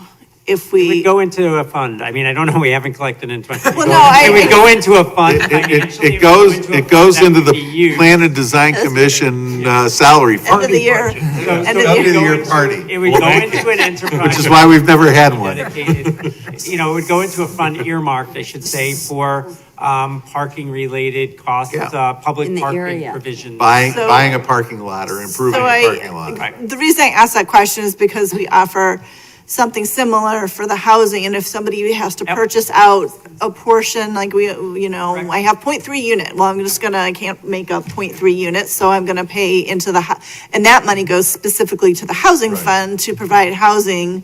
I was just asking where the parking. It would be the same kind of structure. I Okay. mean, like I said, we haven't collected, but yes, we would financially handle it in that way per the Okay. code. I was And it would curious. be earmarked for whatever approved public works related capital improvements to existing lots or new lots and. Okay. I think that's what the packet said, Yeah. specifically. Okay. What do we want to do? We Hear wanna- from the public? Huh? Oh, hear from the public. Yes. I just have one question. Yes, Jackson. I see that I'm looking at the list of the 15 special exceptions approvals that we Yep. have. And I'm noticing some of them say that the ordinance doesn't comment on fees at all. So the ordinance wasn't part of fees. So it's part of the reason we're not, it only happens 2 or 3 times in the document. But it just leads me to wonder, like, is this because of city oversight, like something we forget? Or is it because of just something that's left out of the decision? I'm not sure what you're referring to. I Well, don't wanna he's expand- looking at There are at fees what's been associated with waived. relief. Yeah. He's Right. looking at the list of what's been waived. So the which things And that are there's- waived. Page 117. And there are some here that say the council did not waive it. There is no mention of fees in the ordinance, and there was no payment made. It could be that the fee ordinance that they had that year didn't have that in there, I don't know. Right. Oh, and there are other cases that don't require it. Right. And that's the Okay. reason. I see what you're saying. I didn't understand what you're One saying. of these Yes. is 735. They're not always, they don't all require, it depends on certain zoning districts. And then there's amounts are different as well, depending Yeah, on but things. what I think he's looking at is, for instance, 2566 Skokie Valley Road, which was in 2011. 51 were required, 36 were requested. Okay. And under it says ordinance does not comment on fees. It was for Taco Bell. Right, so that might have been, there's multiple ways to grant relief, right? So you might grant relief under some other form of relief, like in PUDs, you could grant modifications to anything in the zoning code. This is a particular provision called a special exception. So there are certain applicants that just do a special exception. That's not a PUD, that's a special exception. It has a certain subset of requirements and standards that are much less than a PUD. Okay, so, but there's other ways to grant relief, so that probably is what's going on. I'm just, Okay. that was just a It's a clarification. good question, no, for I me get and it, the public. I understand, I We hope have I answered these your question. specific properties that could have paid these fees, and for some reason, there's no indication that they did. But I get it, there's other ways to give relief, right, that we gave relief. Anyone from the public wish to comment on this item? Thank you, Mr. Gold. That's my birthday present. Okay, yes. Mr. Chairman, I would like to move we approve the findings of fact recommending approval of the zoning code text amendment to modify special exception and off-street parking relief requirements for payment or fees in lieu and related regulations and other sections of the zoning code, chapter 150, as appropriate. Moved by Commissioner Kirch. Do I have a second? Second. Second by Member Hecht. Any discussion? Seeing none, please call the roll. Commissioner Arnold, Yes. Commissioner Bruckman, Aye. Commissioner Kirsch, Aye. Commissioner Hecht, Aye. Vice Chair Moore, Aye. and Chairman Haynesfurther. Aye. The ayes have it. 6 Motion ayes, no carries. nays. This motion Recommended. carries. It'll be forwarded to the city council for further action. Correct. All right, next item is public hearing 2023-ZTA-009 for a zoning text amendment to modify off-street parking requirements and limitations for existing uses and related regulations and other sections of the zoning code, chapter 150, city code as appropriate. Is this a new public hearing? Is this new? They are, these Yes, are it is. brand new. Correct. We want to read the script, right? Need to, yes. Welcome to the regularly scheduled meeting of the Highland Park Plan and Design Commission. My name is Walter Haynesfurther. A quorum of the Plan and Design Commission being present, the members of the Plan and Design Commission will now introduce themselves for the record from my right. Denise Arnold. Marissa Bruckman. Adam Hecht. Karen Moore. Steve Kirch. The Plan and Design Commission is charged with hearing applications for rezonings, plan developments, and subdivisions under the zoning ordinance and subdivision regulations of the city of Highland Park. In all matters, we recommend to the city council based on the testimony presented to us in the hearing. We are required to decide cases within 45 days after receipt of the transcript. All testimony is under oath. Both applicants and others who wish to speak on a particular case should present specific evidence as to why a proposal meets or fails to meet the standards of the relief requested. For clarity of our record, only one person at a time will speak, and all questions will be directed through the chair. We ask that you make every effort not to be repetitive in your testimony. Finally, we will make every effort to adhere to the schedule prepared for tonight's hearing. If additional time is needed on a matter, it will be continued until the next available agenda. And with that, I open the floor for the staff to the Plan and Design Commission to read into the record proof of publication and ownership. Proof of publication and ownership are available for viewing at the offices of Community Development, 1150 Half Day Road in Highland Park. And it is my understanding that the staff has requested that this be continued to November 21st? 21st. Is that correct? Oh, that is Correct, for item D, yes, for Okay. Tuesday, November 21st, Plan and Design Commission meeting. Do I have a motion to continue this matter to November 21st? So moved. Moved by Vice Chair Moore, seconded by Second. Commissioner Hecht. All in favor signify by saying aye. Aye. Ayes have it. This will be heard on the 21st of November. There will be no additional notice. Notice is actual, 7 o'clock, City Council chambers. Next item of business is public hearing number 2023-ZTA-010 for a zoning text amendment to modify regulations for tents and similar structures and other sections of the zoning code, Chapter 150 City Code, as appropriate. Welcome. Can I actually, a point of order? It Yes. seems in the notes, it says that staff needs additional time and requests a continuance, but is not to a date certain. We'll get there. On Do we this need matter? to open the public hearing on this matter, or should we wait until it's Well, actually? you have a date certain you want to continue it to? We're looking for November 7th, Okay. Mr. Chairman. We're trying our We best on have it. this. We had no Okay. opportunity. I'm Okay. sorry about that. That's okay. What's in there that way. Yeah. Thank you.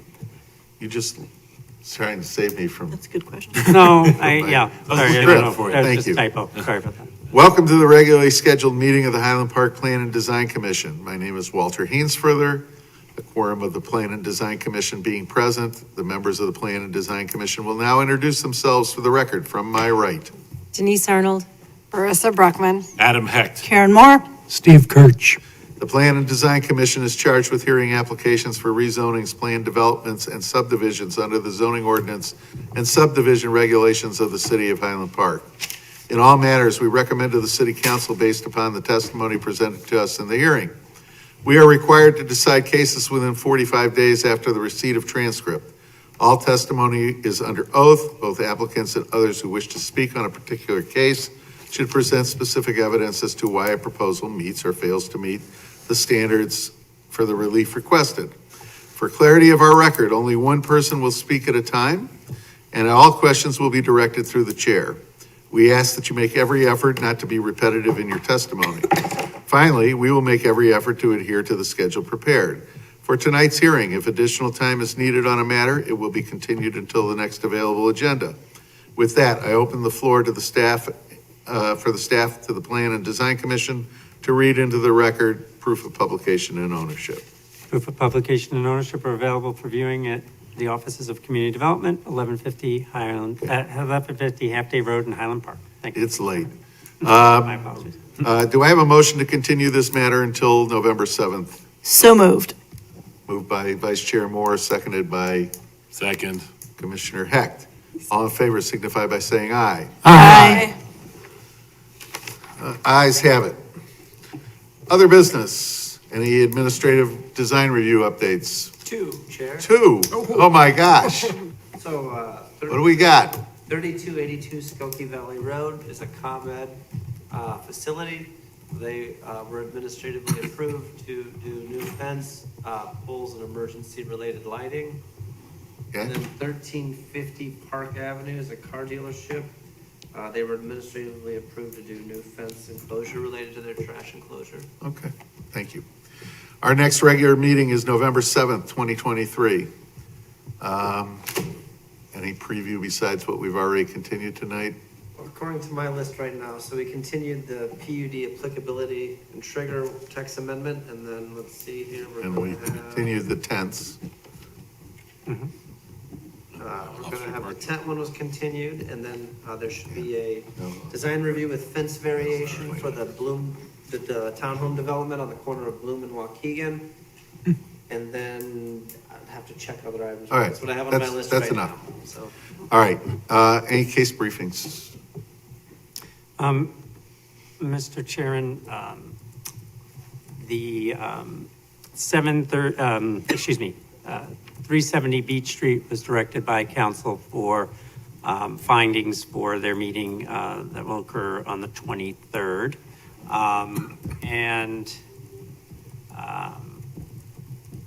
There was feedback from council with regard to an adoption of a resolution related to the tents and similar structures, and we'll talk more about that at our next meeting as we continue that night. Great. That's all, Mr. Chairman. Thank you. what you've been waiting for, business from the public. Come on up and address the commission. You'll have 3 minutes to, yes, you do, because you have an audience out there on cable looking to hear every word you say. Good evening. My name is Roger Wilk. I live at 1822 McCraren in Highland Park for the last 60 years. I want to come up here to thank, you're not going to believe this, thank the members of the Planning Commission and the staff for sitting through an evening that you couldn't pay me enough to be here. But you're here to protect our neighborhood and the city. And I see in most cases, because it's favorable to me, I'm in favor of what you're doing. But I want you to pay close attention to the property north of Park Avenue, which is referred to as a Greenberg property. You, the chairman, mentioned that you live in a neighborhood where the businesses are in the middle of it and the neighborhood is around it. We live in a neighborhood where we don't have businesses and they want to put one right in the middle of us. My most important asset, and the same as the rest of the citizens in my neighborhood, is my home. I cannot see it being increased in value by that property change. And the second thing I would request of the Planning Commission is to come to our street at 3 o'clock in the afternoon any day and see the amount of traffic that we have to endure.